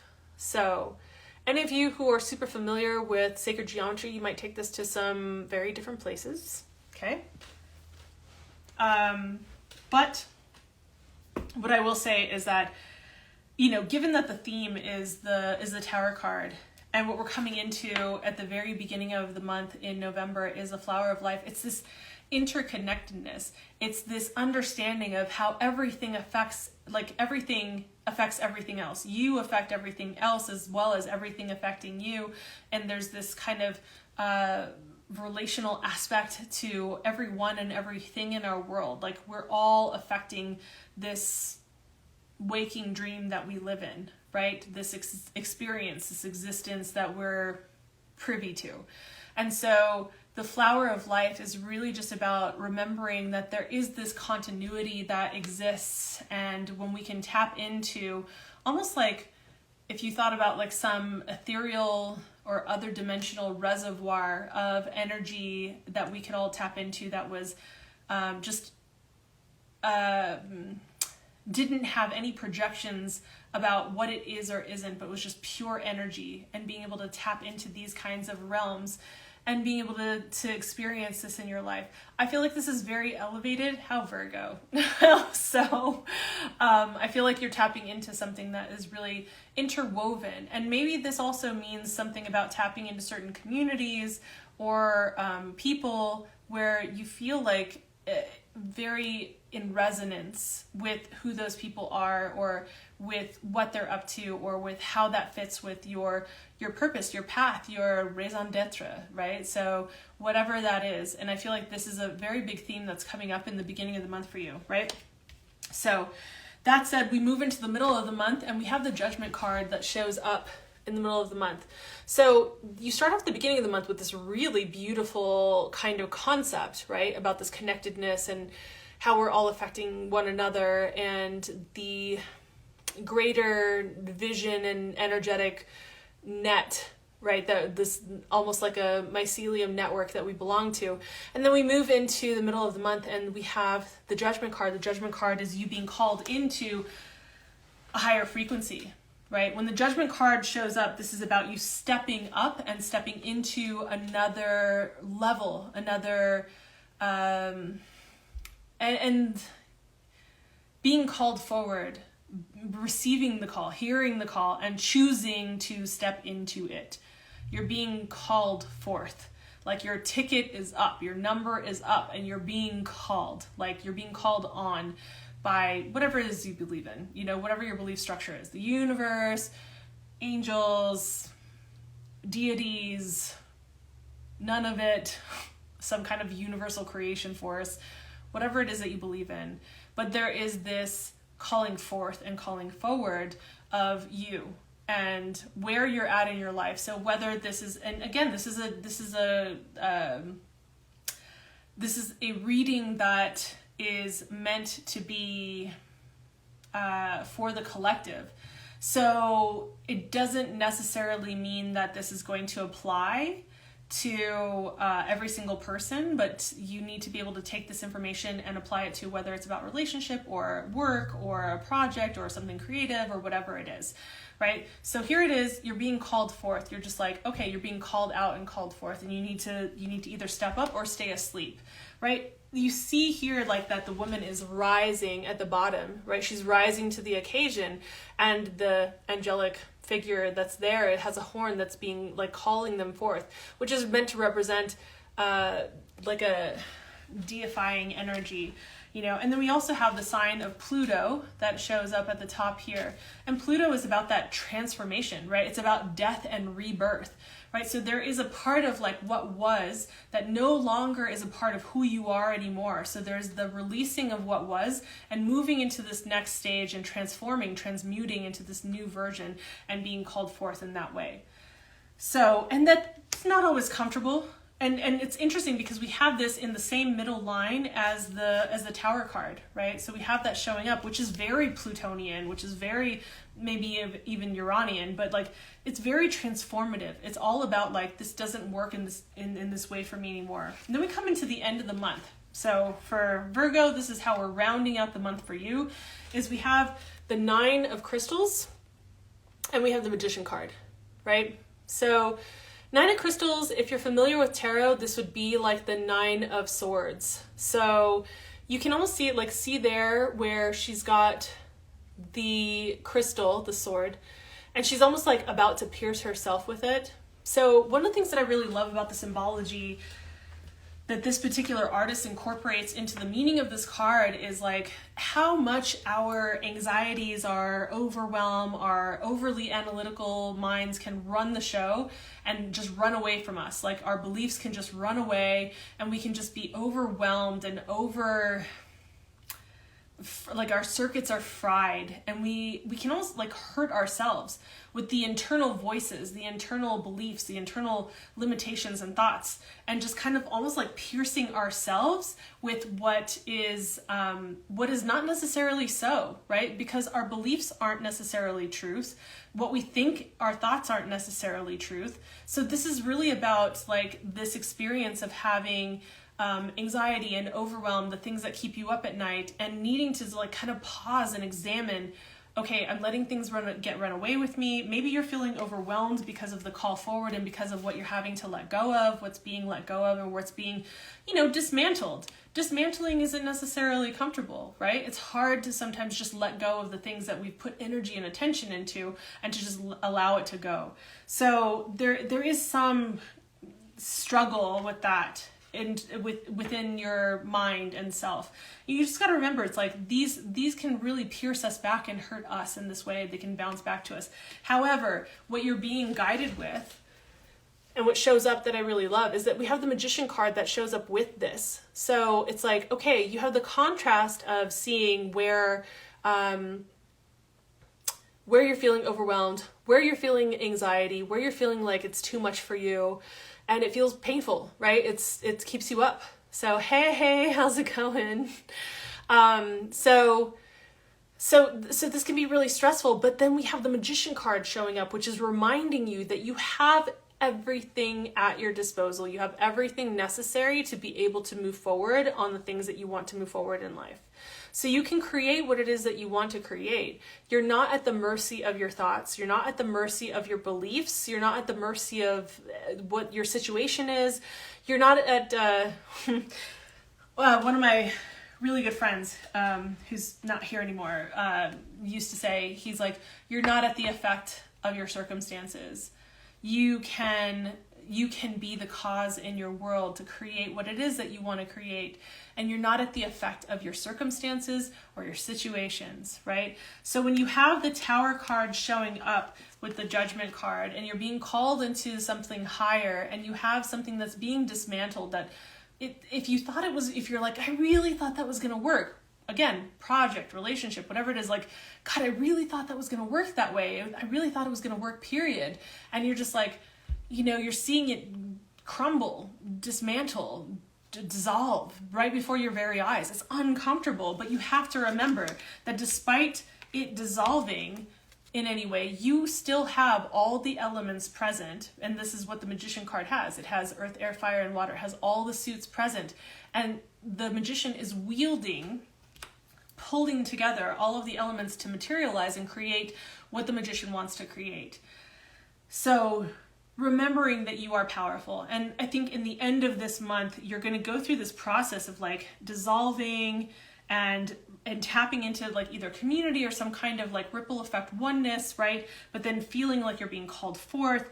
And then also remembering that you need to just like question your thoughts and remember that you actually have the power to create what it is that you want to create. But what's beautiful about the Magician is like it goes very well with this Tower card, because it's like, okay, this was dismantled. What do I want to create now? Like, it's been dismantled. It wasn't working. I have a clean slate. It's a blank slate. So yeah, it's back to the drawing board, but it's also full and ripe with possibility about whatever it is you want to create. So you can create something completely new and different, or something that is a much better version. And this ability, this gift that you're being given to go back to the drawing board allows you to really create things in a different way, right? Tell me about what about you? Yeah, so I'm doing the November readings for all the different zodiac signs. So you can throw your sign into the chat, and then I will read that next. So that was Virgo's Virgo's sun, rising, or moon sign. And unless I see another sign, another constellation that gets put in there, the ones that I have left are Scorpio, Sagittarius, Capricorn, Aquarius, and Pisces. Now that I'm saying that, I do remember that I have told, we'll go with Capricorn next. I do remember that I told Pisces that I wouldn't leave them for last, so I think after Capricorn, unless someone has a request, I'm going to go with Pisces after Capricorn. So Capricorn, let's do Capricorn. All right, let's do it, Capricorn. I'm feeling this deck. Capricorn. It's Capricorn sun sign, rising sign, moon sign. Now, this is a general collective reading, so it is up to you to apply it to whether this is about your finances, career, relationships, right? And if you want a more specific, personalized one-to-one reading with me, just so you know, there are links in my bio in my link tree for how you can book with me. And I'm running a 31% off special tomorrow for All Hallows Eve, because it's the 31st, so I'm doing a 31% off. Cool. So, yes, if you want to book a one-to-one reading with me, you can go book through the links that are in my bio for a 30-minute, 60-minute, or 90-minute reading. And tomorrow they will all be 31% off. So if you book with me and say, hey, I'm booking for Halloween, you will get 31% off for a one-to-one reading. And it's live like this and recorded so that you can go back and listen to it. All right, Capricorn. So we're starting off with the King of Stars, which in other decks would be the King of Pentacles. So we're going to get to that. This is the overall theme for the month of November is the King of Stars. Now, I'm feeling like I want to stick with this particular deck. Okay. So we're going to take a look at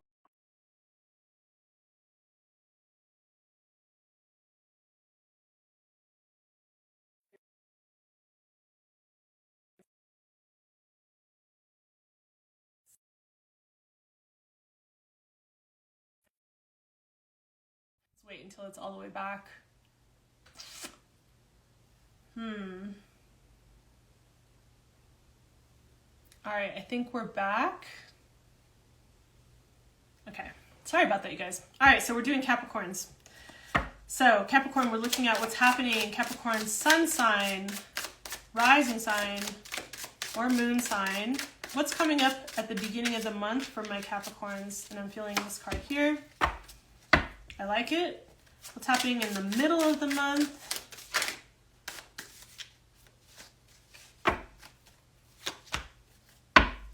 And what do we have going on for the end of the month? Okay. All right. So let's take a look here, Capricorn. Okay.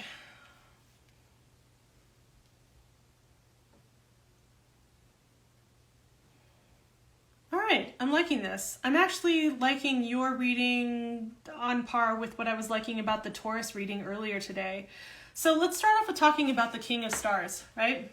So we've got the King of Stars coming up here, all right, which is the King of Pentacles, which is an earth sign, right? So this is about your values, what is tangible in this world, what is stable. And when we're talking about the king, we are talking about authority over one's life, authority over even other people's lives. So how does this translate with where you are in life, right? So there's a theme running through the month of November overall, which is very fitting, being a Capricorn, having an earth kind of quality to it. What is stable? What is solid? What is grounded? How am I creating a space of abundance and generosity for my kingdom, for what I'm creating, like your kingdom as a metaphor for what you're creating in your life, right? So how am I going about creating this in a way that is sustainable, that's going to stand the test of time, that's going to be the most beneficial for everyone involved who belongs within my kingdom, right? Who's a part of my kingdom, and how can that really be addressed? So there is this really beautiful thing about the King of Stars that I really love, which is like there is there's a sense of solidity and groundedness and safety and generosity that really comes through that I really appreciate and love. I mean, such a great person. I love these people. I love hanging out with them. They're great because, you know, I'm not always the most grounded in the world. I can be grounded, but they just are like pillars, right? So it's really beautiful. We start off the beginning of the month with the Ace of Swords. So the Ace of Swords showing up. Ace of Swords is really about that energy of piercing through any kind of murkiness so that you can have clarity, right? So moving through any kind of muddy feelings or muddy thoughts and actually piercing through with clarity. It's like if you can imagine like this sword was piercing through smog and created like the most clean, purified, beautiful air that ever existed, right? And that's essentially what this is. Now we see the crown chakra that shows up there, right? Do you see the crown, right? Which we could relate to the crown chakra. So this is like piercing through, like it's going beyond what's here on the physical levels. It's going beyond what's here on like the emotional and mental and intuitive levels even, and it's being completely aligned with what is cosmically aligned for us, what is aligned in the higher frequencies from our higher self in these ways, right? This is also about speaking your truth and personal truth. So you have the opportunity to have a fresh perspective. Think about the cleanest air that you've ever had come through. Like if you've ever like lived in a city for a long time and then you go into the mountains or by the beach or whatever and you're like, oh my gosh, this is the freshest air that I've had in a really long time. It's like that breath of fresh air. So it's that kind of like, it clears your mind, it clears your senses, it brings clarity, and it feels fresh and clean, right? So what feels aligned? What is personally true for you? How are you staying true to yourself? How are you staying true to yourself and being aligned? And how do you do that and communicate clearly with the people around you that need to be communicated with, right? About whatever it is. Now, again, this could be like family, friendships, collaborations with work or projects or creative things. It could be lovers. It could be, you know, things like that. So just how this applies, take this information, apply it to your life in the way that it applies, right? So then we come into the middle of the month and we have the Lovers card, right?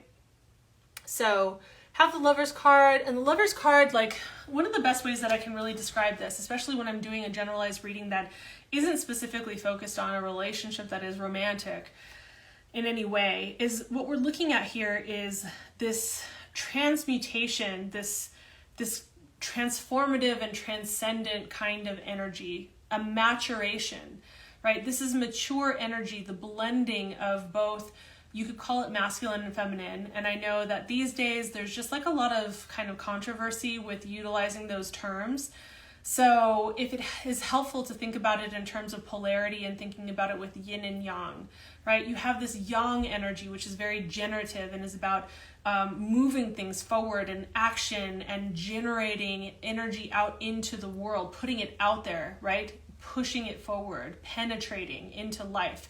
And then we have this receptive energy with the yin energy. And the yin energy is like, it's flow, right? It's flow and it's receptive and it's able to pivot and move with things like water, right?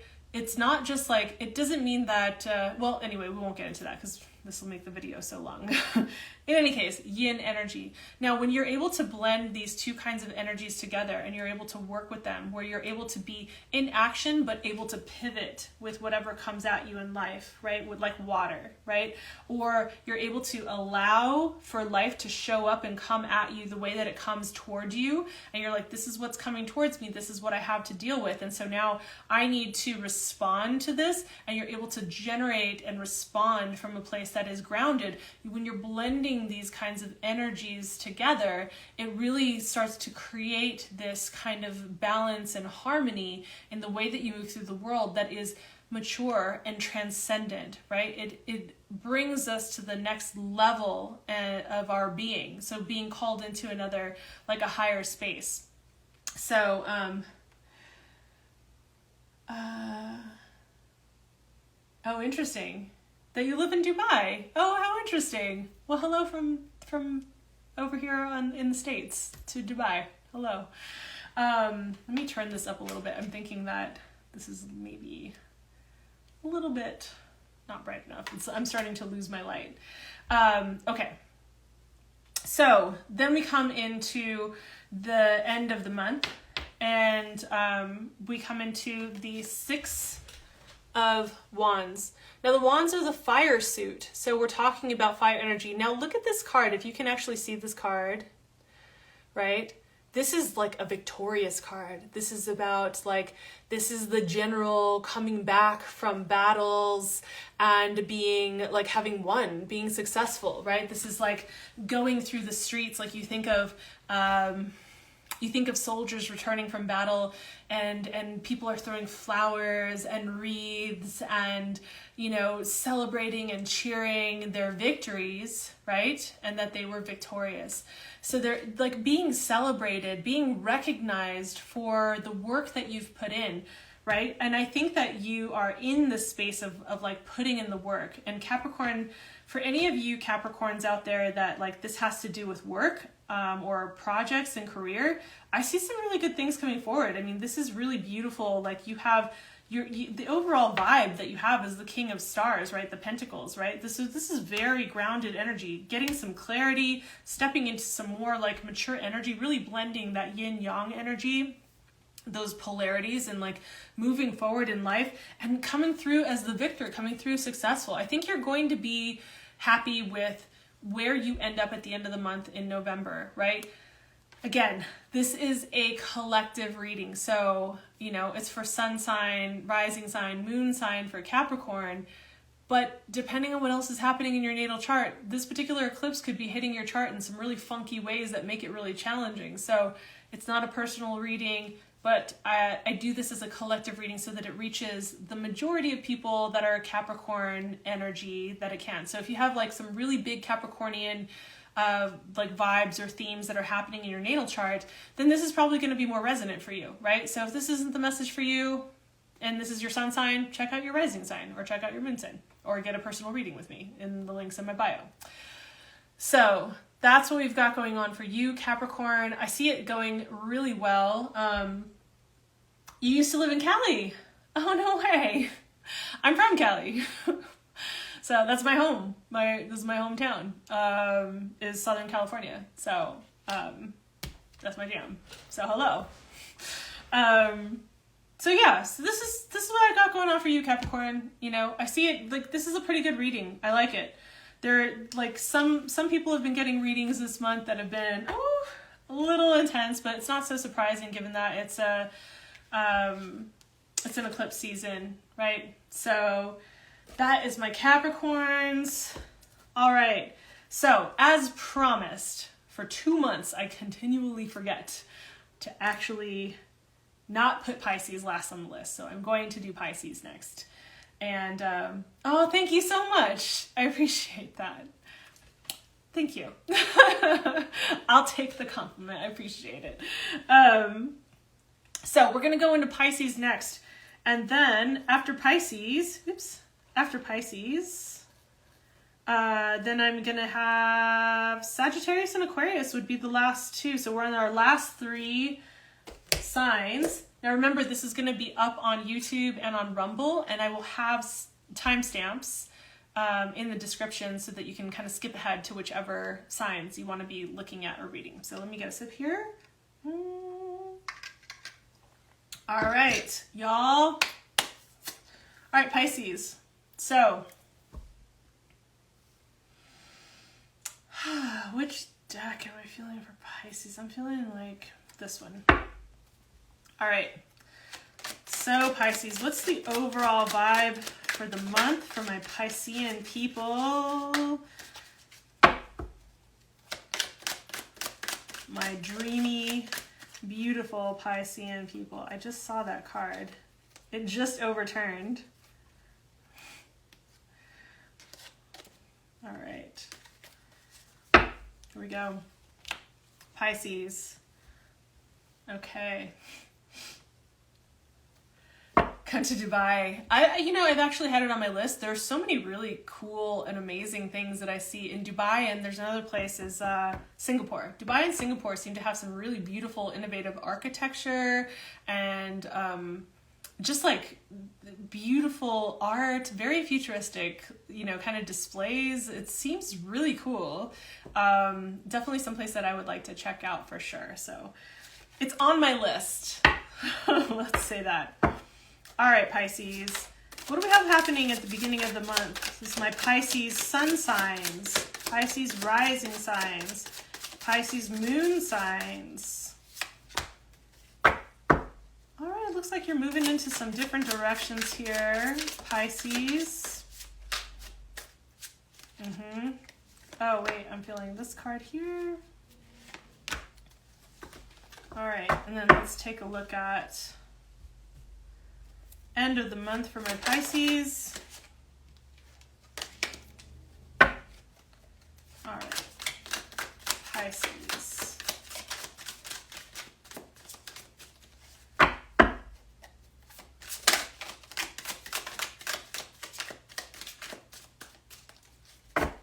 One more. All right, Pisces. All right, so. Wow, we have some really page energy going on in the middle of the month. Interesting. Let's start with the overall theme for the month of November for my Piscean peoples. So for Pisces, we have the Six of Pentacles showing up. So Six of Pentacles, this is really about reciprocal energy. Like, where are things being reciprocated or not reciprocated in your world in terms of like what you're giving and what you're receiving, right? It seems like a really unfair contract. You look at this particular card, like this is meant to be a shadow deck card. So, just something to know. But I love the symbology that's happening here. You have this like very youthful, innocent kind of kid who is signing some kind of contract with this dubious looking character, right? Like there is a power dynamic over them, and there is like something that is being signed away that is giving away too much, right? You can imagine that it's a Faustian deal almost that's happening in this particular space, right? And so the other one is like, please, can I have some more, And so there's this reaching out of like, I'm kind of grasping and wanting and needing, and also just like things are not really being reciprocated also, and like giving away too much, or giving away too much on either end, either giving away too much in order to receive something, or giving away too much to the person who's needing to receive, right? So that's something to really pay attention to. This is like a vibe that's happening overall in the month of November for my Piscean people. And so this can be about actual contracts, right? About actual work projects, people that you're collaborating with, things of that nature, right? So it can be about that. And this can also be about relationships, friendships that are out of balance in terms of like giving and receiving from either side, right? Family, all kinds of things. I mean, this is the month of November. If you're in, if you're in the United States, you have Thanksgiving, which is a celebrated holiday, despite its like PC whatnot. No, it's not PC, but it's still celebrated. It's a time where families get together. So like there might be this kind of theme of this coming up throughout the month or overall, right? So at the beginning of the month, Pisces, we have the Six of Swords showing up for you, which means that you're just kind of like, it feels almost like you're leaving people or places or things behind, right? And moving on to greener pastures, moving on to other projects, other people, other lands, right? So there could be an actual physical move. This could involve actual travel and actually moving away, I mean, there is a little bit of, there's a little bit of sadness and, maybe a little grief that can come with moving on when we decide to up-level our lives and upgrade and move forward and step into higher selves, like higher versions of ourselves, and take on more responsibility or to take on a new level of achievement in our life, or whatever it is, a new relationship, whatever it is.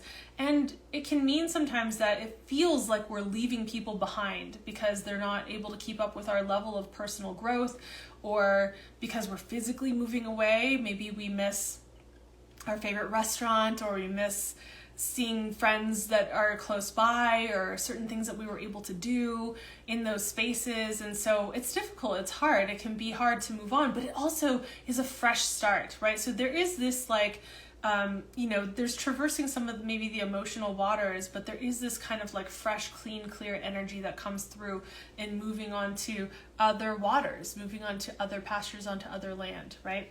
So in the middle of the month, we have two pages. We have the page of fire, and we have the page of earth. So we have page of wands and page of pentacles showing up, right? So with this particular energy, it's very youthful, actually.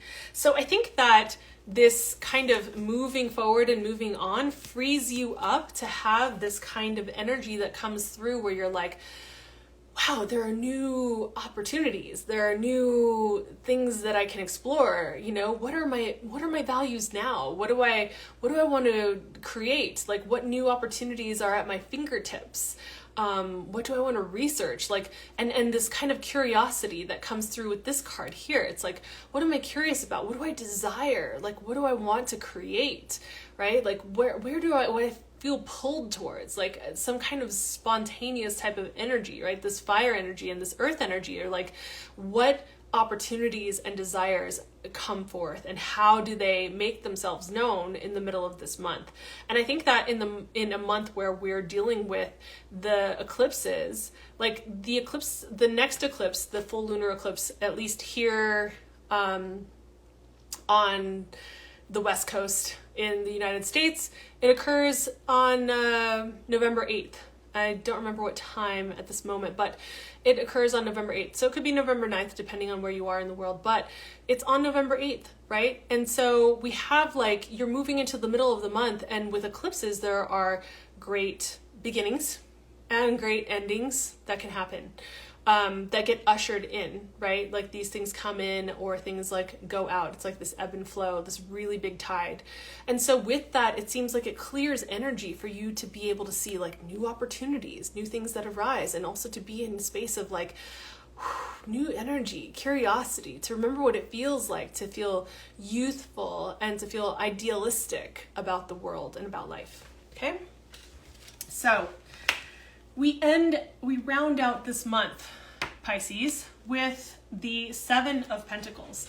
So Seven of Pentacles, as this energy is like, okay, like I have, that's a little bit blurry, right? So I have tended to my garden. Like what have I watered and pruned and like tended to grow in my life? Like how are things blossoming? What's blossoming? What is showing up for the harvest? And this is a great time of year to actually see this. In Cali or Dubai. Yes, that would be nice. You can always hit me up. Like I love meeting new people. So what are we looking at here? Like there's a level of patience too. It's like when you're checking out what's available for harvest, it's like, okay, can I harvest this? Or do I need to wait a little bit longer? Do I need to have patience? Like are my persimmons or my pomegranates, are they ripe and ready to pick, or do I need to wait a little bit longer? Am I feeling like anticipation and can't seem to feel like I can wait? So there is a sense of participation, or of patience, but there's also an evaluation. Like you're looking over and examining and just observing, what have I created? What have I put energy into? What have I cultivated? That's the word I was looking for. So what have I cultivated in this world, right? So that's something to be aware of, is like, you get to this end of this month and it's like, okay, there's this theme of what is or isn't in balance in terms of reciprocating energy. Are you giving too much? Are you receiving too much? Are you mooching, right? what are you moving away from? Like, what kind of new beginnings are being ushered in? And from this experience, like, you being able to kind of be in an observant position and notice, like, what have I cultivated in this space? What am I cultivating? What do I want to continue to tend to in my garden to have it continue to grow? And what do I want to prune away, right? So these are the things to consider. These are the themes for my Pisces people in the month of November. So that's Pisces. All right, you guys. So we're on to our last two people. We have Sagittarius and Aquarius. So for anybody who's in here, if you want me to do Sagittarius first or Aquarius first, I'm open to either.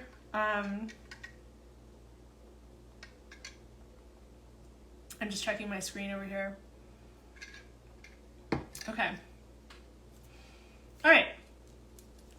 So I think what we'll do is, I'm feeling Aquarius. Let's go Aquarius. All right. So we're going to go Aquarius first, and then we'll end off on Sagittarius.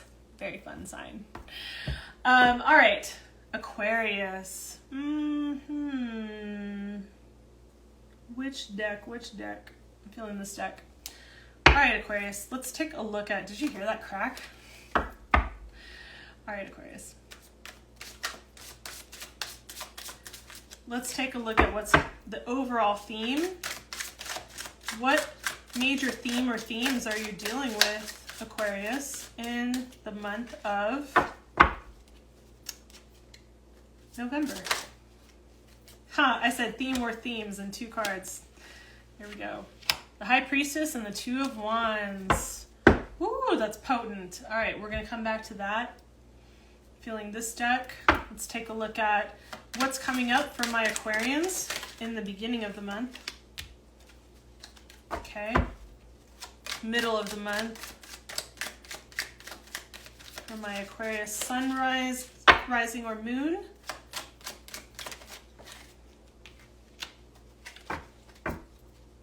Okay, and the end of the month. How are we rounding out November for my Aquarians? Sun, rising, or moon. I'm feeling actually three cards here. All right. Okay, Aquarius. Let's take a look at what we've got going on.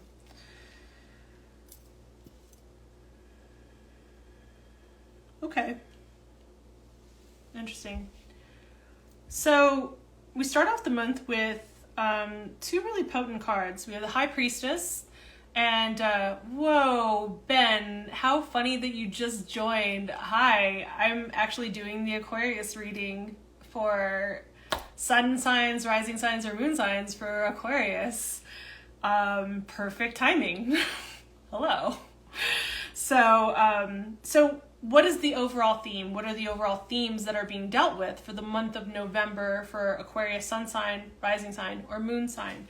And like I said, sun sign or rising sign are going to be the most potent, right? In my opinion. So we have the High Priestess, and then we have the Two of Wands, right? So with the High Priestess and the Two of Wands, I'm going to say that there is a big push for creating or at least being on the precipice of creating the world that you want to create, but from a very intuitive place.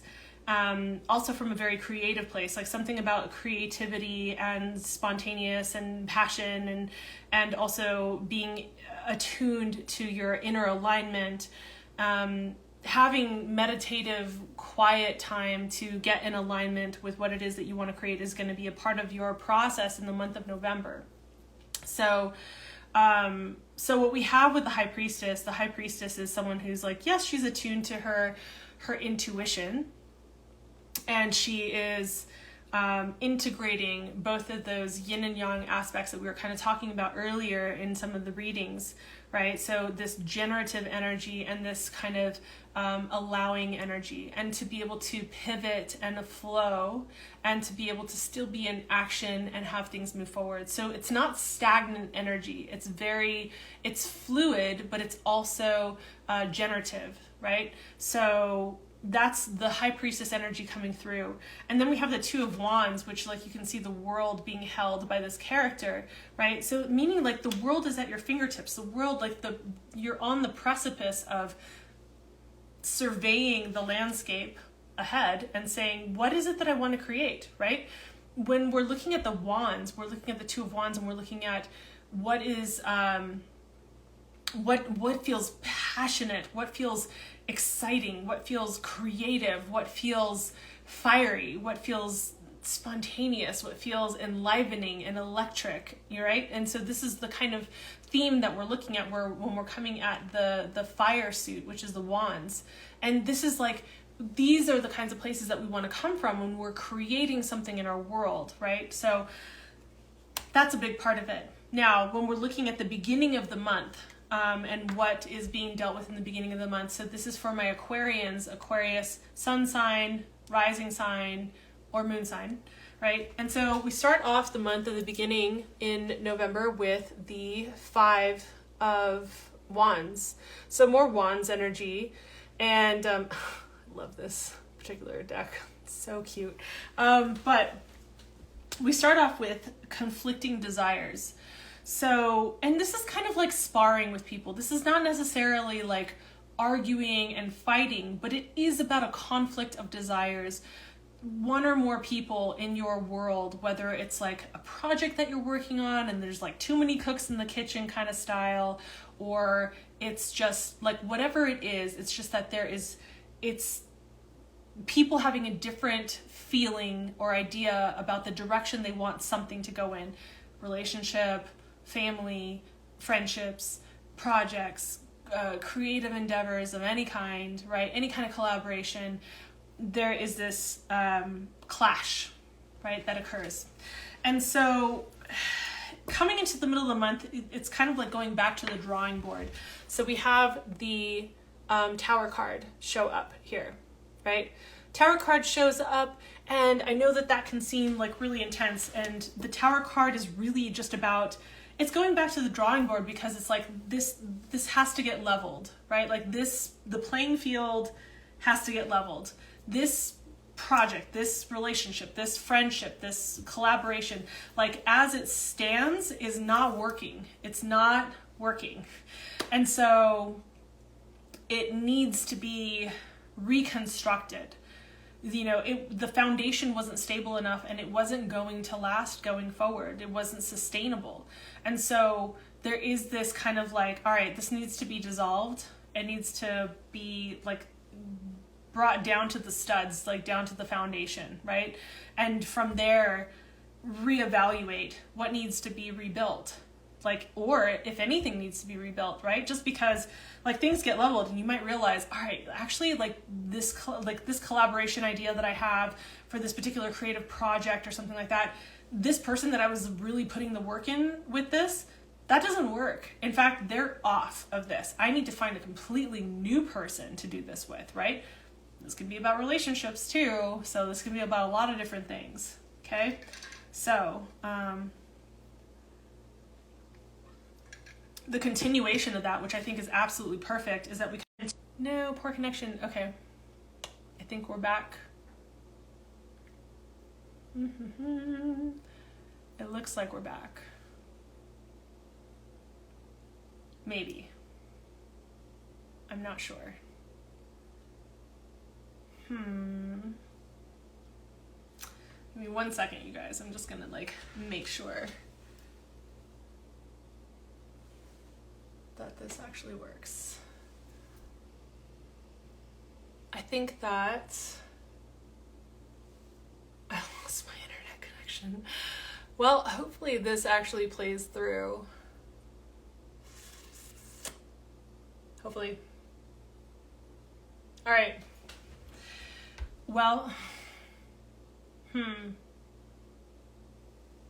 think I'm going to pause the video and then come back, because I'm not really sure why my internet is cutting out and not coming back. It looks like it's working. Can somebody just tell me in the chat if the video is working? Okay, I see hearts coming through. Okay, Okay, good. I just wanted to be sure because I'm like, if this is not recording, I don't want to like continue. All right. So continuing from the Tower card, which is really connected, is we have the Death card that is coming through. It's working. Thank you. I was like, what is happening with this? Thank you. So we move into the Death card from the Tower card, right? And so one of how this works so well together is because there is this dissolving, this dissolution, this destruction, right? This complete leveling of what was or wasn't working in terms of like projects or relationships or whatever it was, going back to the drawing board. And like there really is, like, coming into the end of the month, this acceptance and need to let it go. You've got to let it go. You cannot stay attached to certain people that you wanted on the project, or certain ways that you wanted a project to go, or to certain people even, right? That were going to be a part of your life, right? They may come back around, they may not, but the acceptance of like, it wasn't working, whatever it is, it wasn't working. And there is this letting go of this experience. We also see that the Seven of Wands comes in as well. So Seven of Wands, here, let's see. Okay. So Seven of Wands that we have coming through right here. And the Seven of Wands is another one of these cards that feels kind of contentious, right? Where you're kind of having to like hold your ground and having your boundaries tested. Like, I've had to go through all of this to create what I want to create and to win, to make this happen. And it's okay. I think we're back. Technology. I'm gonna have to call my internet provider and just be like, what the F, you guys? So let's finish this up. We're almost done here. So essentially, the Seven of Wands is really just about this experience of having to like hold the line and like with your boundaries. Perhaps things are dissolving and you're saying like, hey, this isn't working, whether it's a relationship or a friendship, or it's about, you know, a project or whatever it is. You're like, this isn't working the way that it is. We have to let this go, you know, and you're being pushed at and you're having to like hold the line with your decisions. And that can take some energy for sure. It can feel really challenging. Oh, thank you. Thanks so much. So then what we have though, is if you are able to actually hold the line and to accept the changes that are actually coming forth, to allow things to be buried and to die off, to allow things to go that need to go. If you're able to do that, if you're able to hold your boundaries and hold the line and to recognize, no, I have to let that go, or I have to let this person go, or I have to let this project go, or whatever it is, and you allow that to happen, then you can actually move into this space where you can start to create something that is a legacy that will last for a lifetime. Right? So we have the Ten of Pentacles, and the Ten of Pentacles is really about creating a legacy. It's about creating generational wealth and abundance, right? Something that can be passed down, that can stand the test of time. That doesn't mean, you know, children, right? This doesn't have to mean like children and being a grandparent and like that whole kind of idea. This can look very different. It can be about the legacy that you leave behind for friends or for the world, for your communities. Like it could be creating even generational wealth. There it goes again. Okay, I think we're back this again. Okay, now I think we're back. My internet keeps doing this, you guys. I'm so sorry. Hi. Last thing I'll say about this particular card for my Aquarian people. Sorry, you guys. Like, this is going to be some crazy editing for me when I go put this up on YouTube and Rumble. So this can be about creating your personal wealth, right? Your legacy for yourself, right? You got to think about this. Like, if you're someone who's chosen not to, like, you're not in a serious partnership with somebody that you're building a life with, if you don't choose to have children, that's not the path that you want for yourself, like myself, right? Then it's you're looking at the legacy that you create could be how you're setting yourself up for stability and wealth in the future, for your wealth, for your health, wealth financially, wealth for how you might need to be taken care of, and the kind of money that you want to have set aside for your personal care so that you're self-sufficient, right? These are like the things that you would value for your comfort and for your what you perceive as being wealthy later in life, and how you can create that, right? So it's really just like this letting go, allowing, like seeing and noticing what is happening with the difference of the clashing of desires that's happening, allowing what needs to be dissolved. It wasn't working. It wasn't going to stand the test of time anyway. With the Death card, really just letting go of what no longer serves. We're in eclipse season, right? This is very much in this theme. And when you can hold the line with your boundaries, and after going through this entire process, you can start to create the kind of generational wealth that's there for yourself. It really comes down to you understanding like what kind of world it is that you want to create for yourself, and being attuned to your inner alignment, right? Quieting yourself, going in, listening to your inner voice, right? Utilizing the polarity of energy, the masculine, feminine, the yin yang, however you want to discuss it, but being able to utilize this generative and pivoting and flow and allowing kind of energy together in a harmonious way. So, did I do Capricorn yet? I did. I just finished Capricorn, but this is going to be up on YouTube, probably within the next day or two. I would say probably by Tuesday, and by the 1st, and then it'll be up on Rumble as well, and it'll have timestamps so you can just like skip ahead. I'm only saving it on Instagram because then I have to do a screen record and then download that and then put it over there. This is just what I'm doing while I'm in my psychological astrology class. Like I am going to go back to the same kind of readings like I was doing a few months back, but this is the format for now. So, all right. So that is my Aquarius peeps. We are down to, oh, I'm sorry, we're down to our last two. I thought we were on our last one. We have Scorpio and Sagittarius. So we're going to go into Sagittarius next. So this is for my Sagittarius sun signs, rising signs, moon signs for Sagittarius.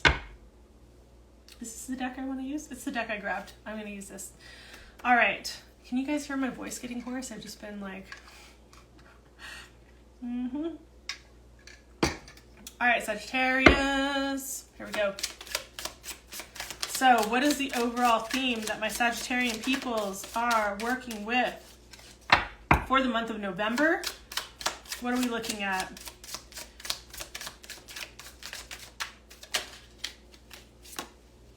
Yes, I love this, Sagittarius. I love this for you. Okay, and then what are we looking at for the beginning of the month for my Sagittarians? What is the theme coming up for the beginning of the month? I'm feeling this card here. Middle of the month, I'm feeling this card here. End of the month, I'm feeling this card and this card and this card here. All right, Sag. Let's take a look at what's going on. How is this month shaping up for you? Okay. Okay. The wheel is turning and you can't control it. So here's what we've got going on for the month of, like the overall month. The overall vibe is green light, go, all systems go, pointing yourself in a direction like the archer that you are, pulling back and aiming and shooting and letting your arrows fly, just like these wands are flying. And it's a fire suit, which you're a fire sign, so this is very apropos for you. I think it's a great energy to work with in the month of November. So this is what you're working with, is very like forward movement, forward energy in creating what it is that you want to create in this world. Sorry, let me just need to fix this here. Let's try this. Okay. I can't fix it. So here's what we have going on. We've got the Wheel of Fortune. So the Wheel of Fortune right here at the beginning of the month, things are changing. The wheel is turning, things are moving in a direction, and it may feel like it's like Russian roulette. there's a chance it'll land on something that you really want, and there's a chance it'll land on something that is not going to be great, or at least in your perception, right? So we never know where chance is going to take us, where the fates are going to take us, but this is like the wheels are turning. Things are changing and shifting. And I have a feeling that for you, Sagittarius, you've already been noticing this. Like some things have been shifting in this eclipse season where you're just like, I wasn't expecting that. And holy hell, I didn't know that was going to happen. So you just got to go with it. The consistent energy in life in our universe is change, right? With that, we have coming into the middle of the month, we have the Three of Cups. So the Three of Cups, like I'm thinking that Sagittarius for you, I think it's really important for you to get into a space of like, community and to celebrate good food, good libations, good company, right? Like really being in this beautiful space of connection and collaboration. Like who do you want to collaborate with? What actually feels good to you? What feels magical and beautiful? Like, you know, this is a really interesting card for this particular deck, like the representation that they have, but this is what it's about, right? It's about being in this energy, right? Now, it's interesting because we come into the end of the month and I think that there is like, you know, I think you're just kind of dealing with needing to tune inwards and maybe recognize that you might be going through some hardships, right?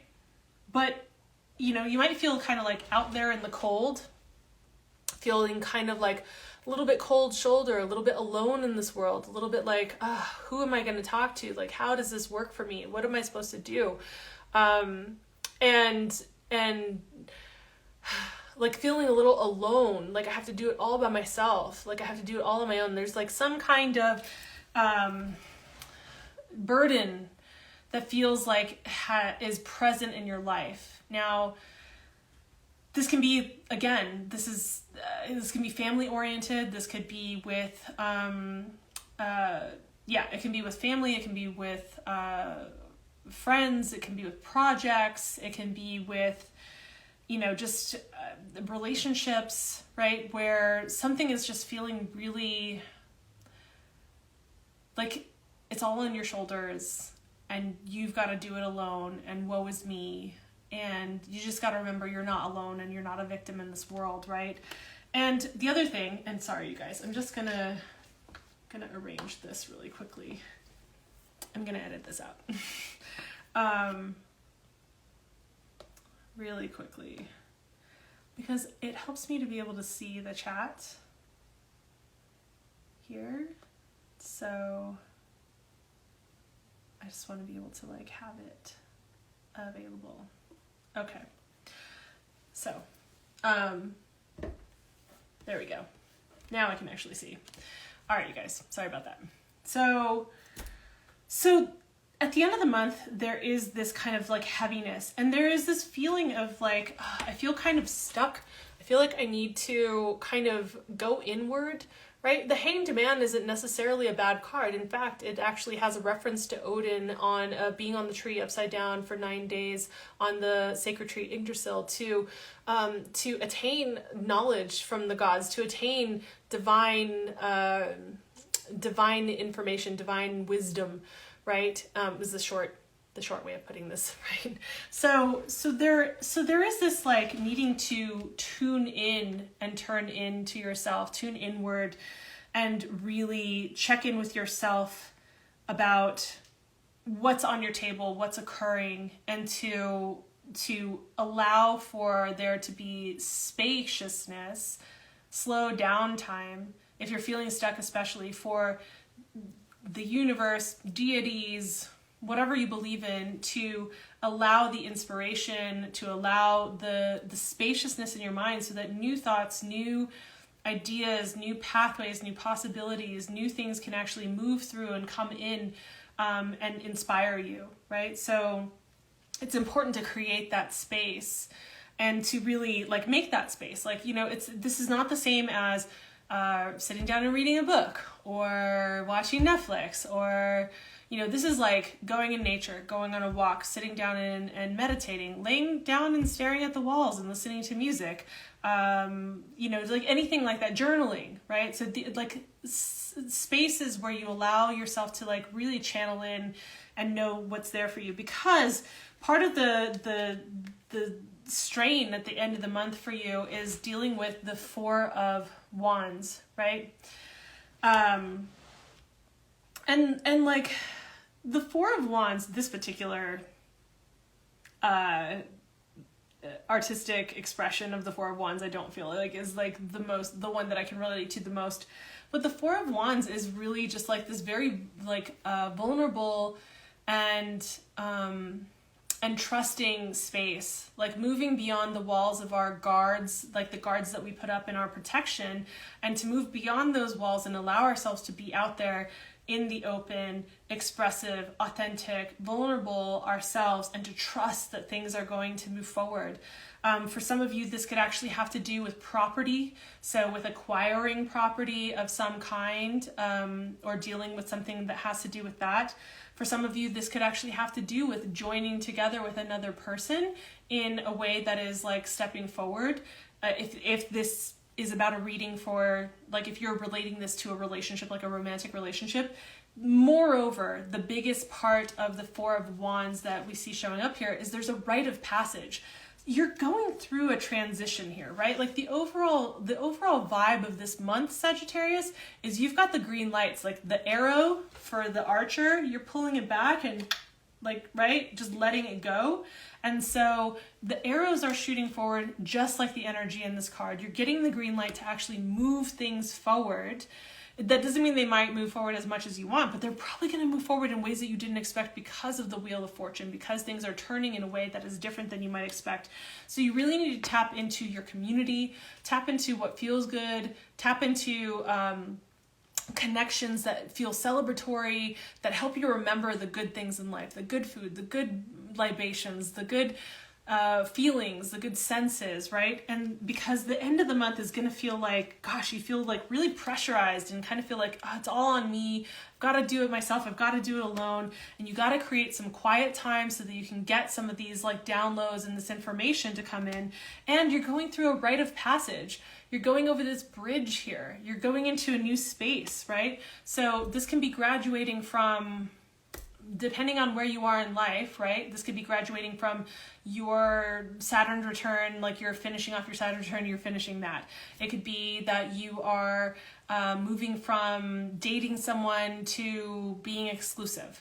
This could mean you are moving from working within a company to getting a promotion, right? So this could be a lot of different things. It's just taking this information and applying it in the way that it most applies to your world. All right. That all said, we are down to our last sign, you guys. All right, here we go. So our last one is Scorpio. How appropriate is that? All right, Scorpio.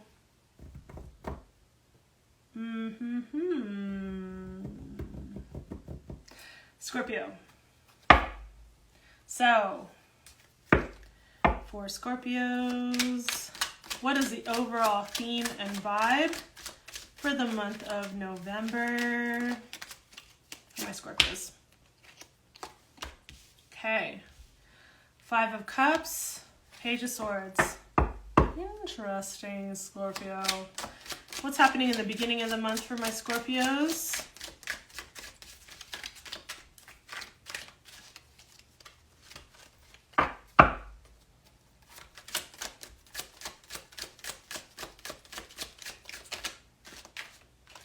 Here we go. Okay. Middle of the month for my Scorpios.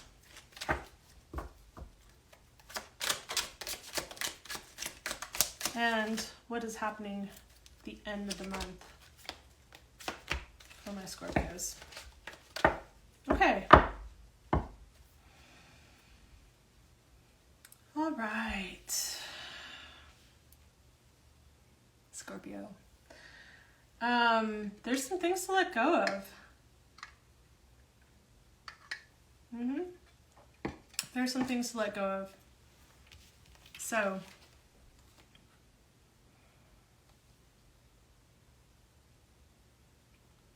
all right. So we start off with the 5 of Cups and the Page of Swords. for my Scorpio peoples. Okay. So it's a pretty intense card actually in this deck, which that works for Scorpios, doesn't it? So we have the Five of Cups, Page of Swords. Five of Cups, when we're talking about the Five of Cups here, I call it the crying over spilled milk card. You know, this is like being too caught up on regrets, the what ifs, coulda, shoulda, wouldas, what was and what could have been or could be, all of these kinds of things. And the thing about that is that there are 3 cups that are spilled, and there are 2 cups right there in the background that are completely filled and upright, and there's no focus or attention on that. So it's kind of like forgetting to look at like, okay, maybe there is some loss or disappointment or grief about something that didn't turn out the way that I wanted it to. However, that doesn't mean that there aren't things that I can appreciate and really love and that I can move forward with in my life, right? So there are some beautiful things that still exist in our world, even when we're kind of like, it's hard to be focused on the good things when we're feeling our disappointment so strongly. But this is to remind you that there are beautiful things to pay attention to, that there are blessings, you know, there's still life worth living, and there's still plenty of life, plenty of full cups to experience.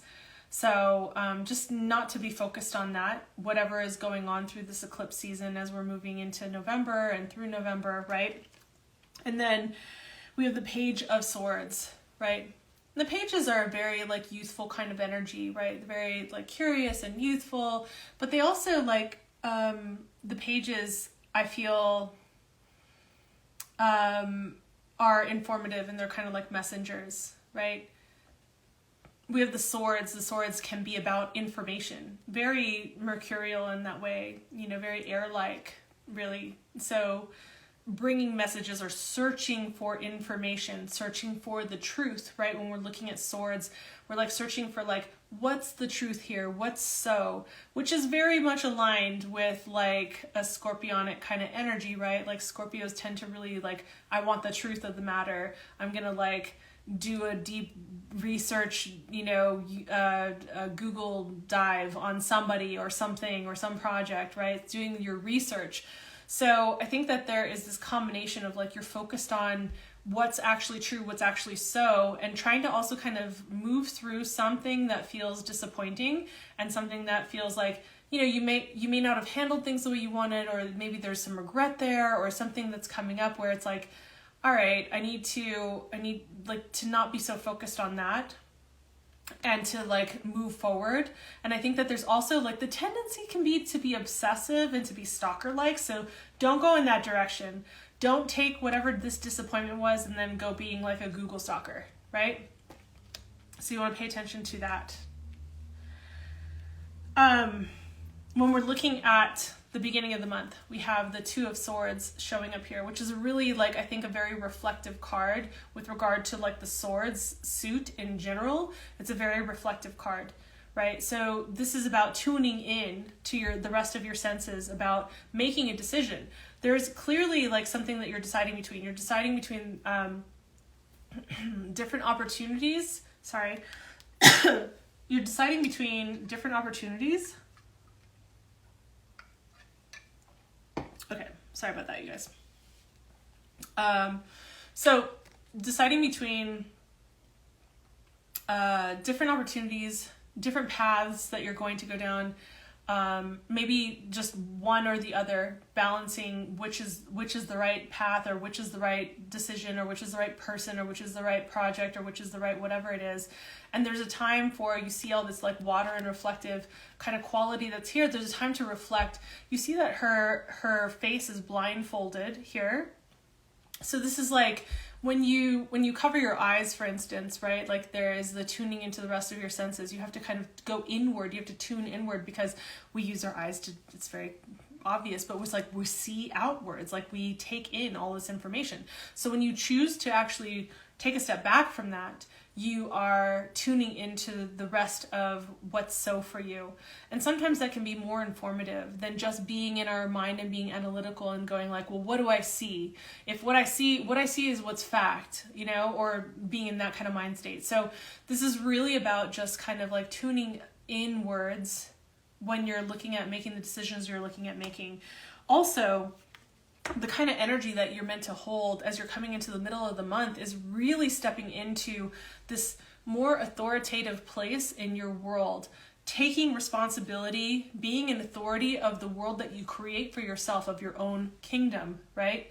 So allowing your inspiration, your creativity, your spontaneity, your intuition, right, that we were just talking about, to inform the way that you go about creating what you're going to create. But like, there's a difference between allowing inspiration and your intuition and creativity and spontaneity to guide you in this world where it's like all over the place and really chaotic, or whether you're doing it in a grounded way, right? A king could not create a kingdom in a way that's really, you know, just kind of chaotic and all over the place. It's not sustainable, right? So it's about being able to harness these energies that you're making decisions on, right? Tuning inward and then really dialing up. Like, I'm really feeling for you. Like, this card has come up a couple times today across a couple different decks, but this is really about like really dialing up that energy and utilizing it, like holding that. Like, this is the thing about the king energy. It's like really holding this energy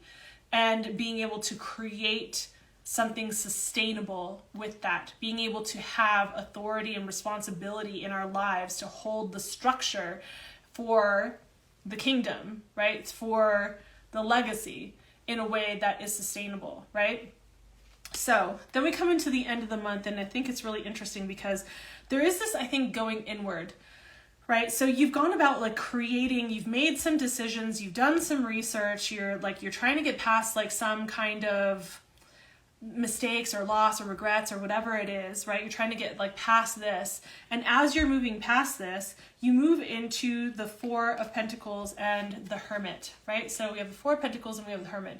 And I think it's like, if you've already been, and this is such a human thing that we do, right? So like, no shade here. This is really just about, okay, I've done some research, or I've done some stalking maybe, but like I've looked at like my spilled milk, I looked at my regrets, I've tuned in, I'm trying to make a decision, I'm trying to like create something that is sustainable, that is going to work and to reclaim my power and authority in this world, right? That's such a Scorpionic and Plutonian kind of concept too, is right? Like, it's just this reclamation of personal power as well. Not just like where we give away our power, but also how we reclaim it, our reclamation of it, right? So, just saying.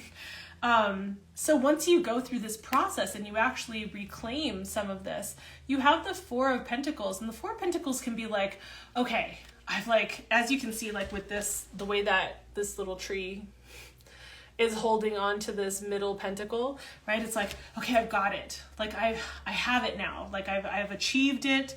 I've acquired it, and I'm going to hold on to it, and nothing can change. I can't let anything change. And it's very, again, depending on how this is, I mean, it's hard to say because like this is a general reading, right? But your natal chart will actually show, if you have a lot of Scorpionic stuff happening in your chart, that you know, the shadow side of Scorpionic tendencies or Plutonic tendencies are to hold on and to not let go, right? So to be in a space of like holding on and not releasing, right? That's what actually can be showing up in the space.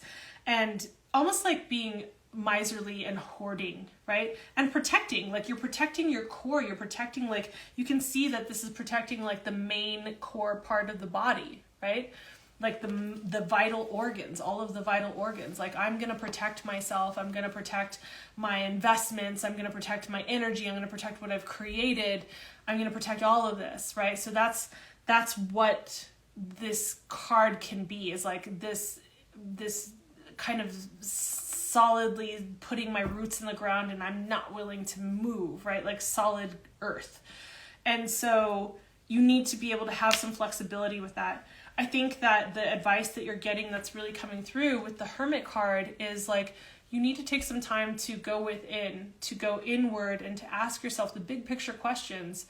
All right, there's a lot happening here, a lot of decision making, a lot of trying to get ground, to reclaim personal power, decisions being made, letting go of things. This is a lot to deal with, right?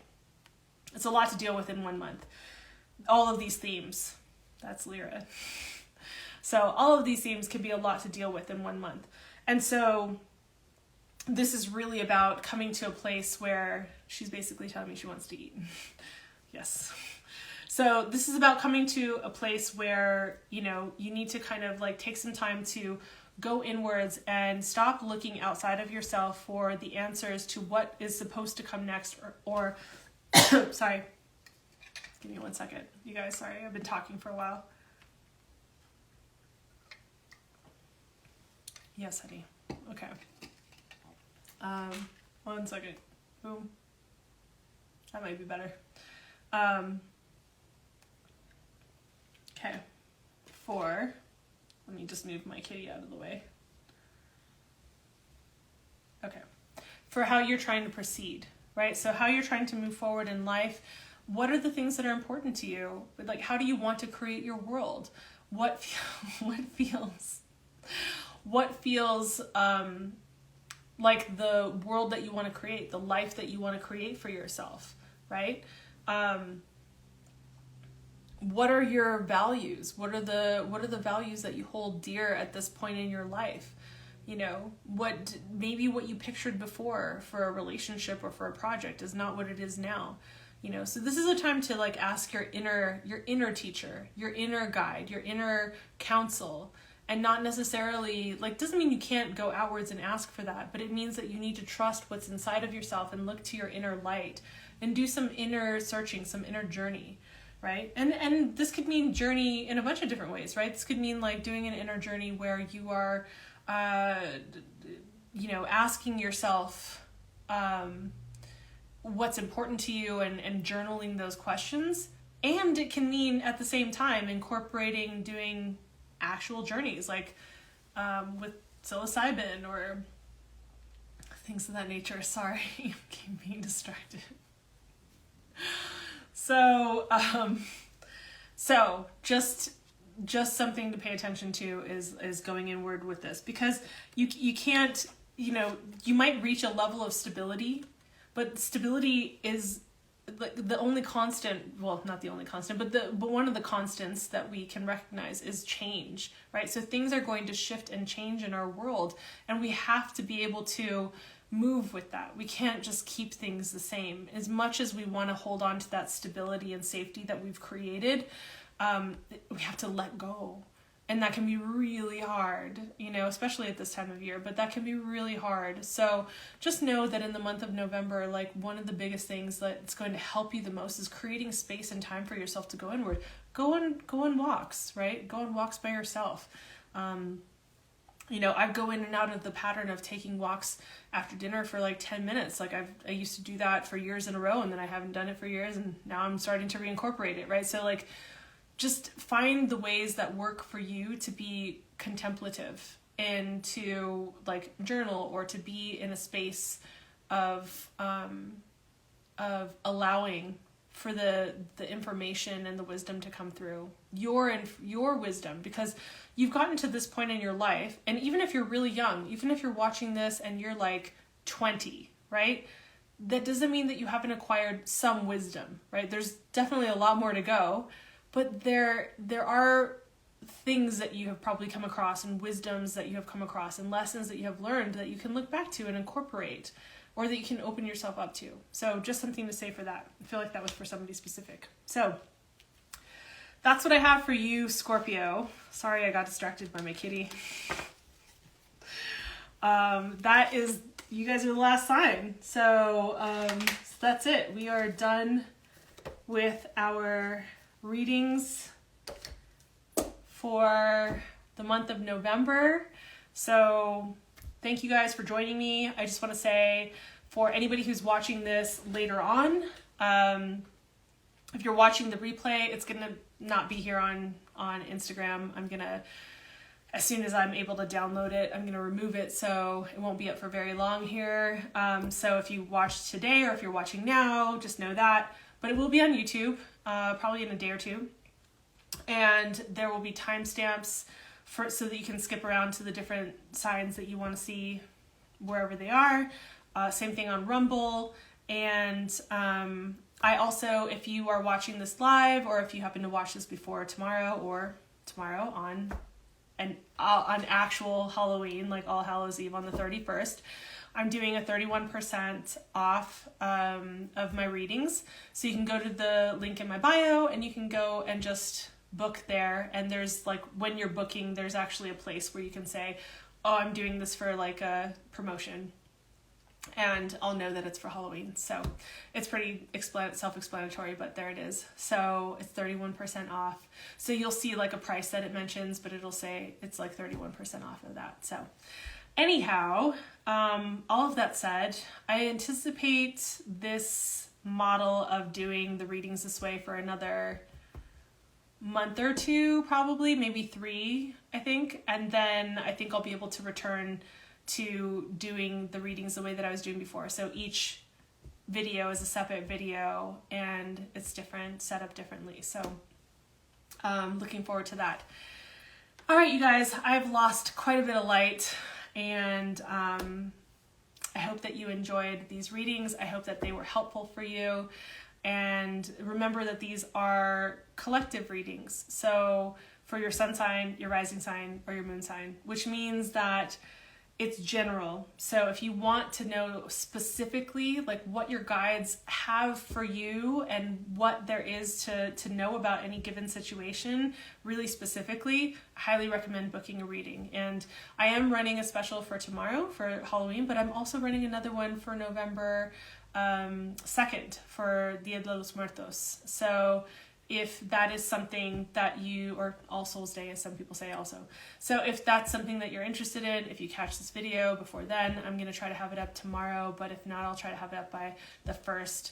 So if you catch that, then there's that. Okay, that's it. I don't want this to be too long. It's already long enough. So I love you guys. I appreciate you. Thank you for joining me, and I will see you guys for December readings, or I will see you guys for cards and cocktails. And also I am doing free readings on Instagram here on November 8th for the full moon lunar eclipse. All right, you guys. Bye.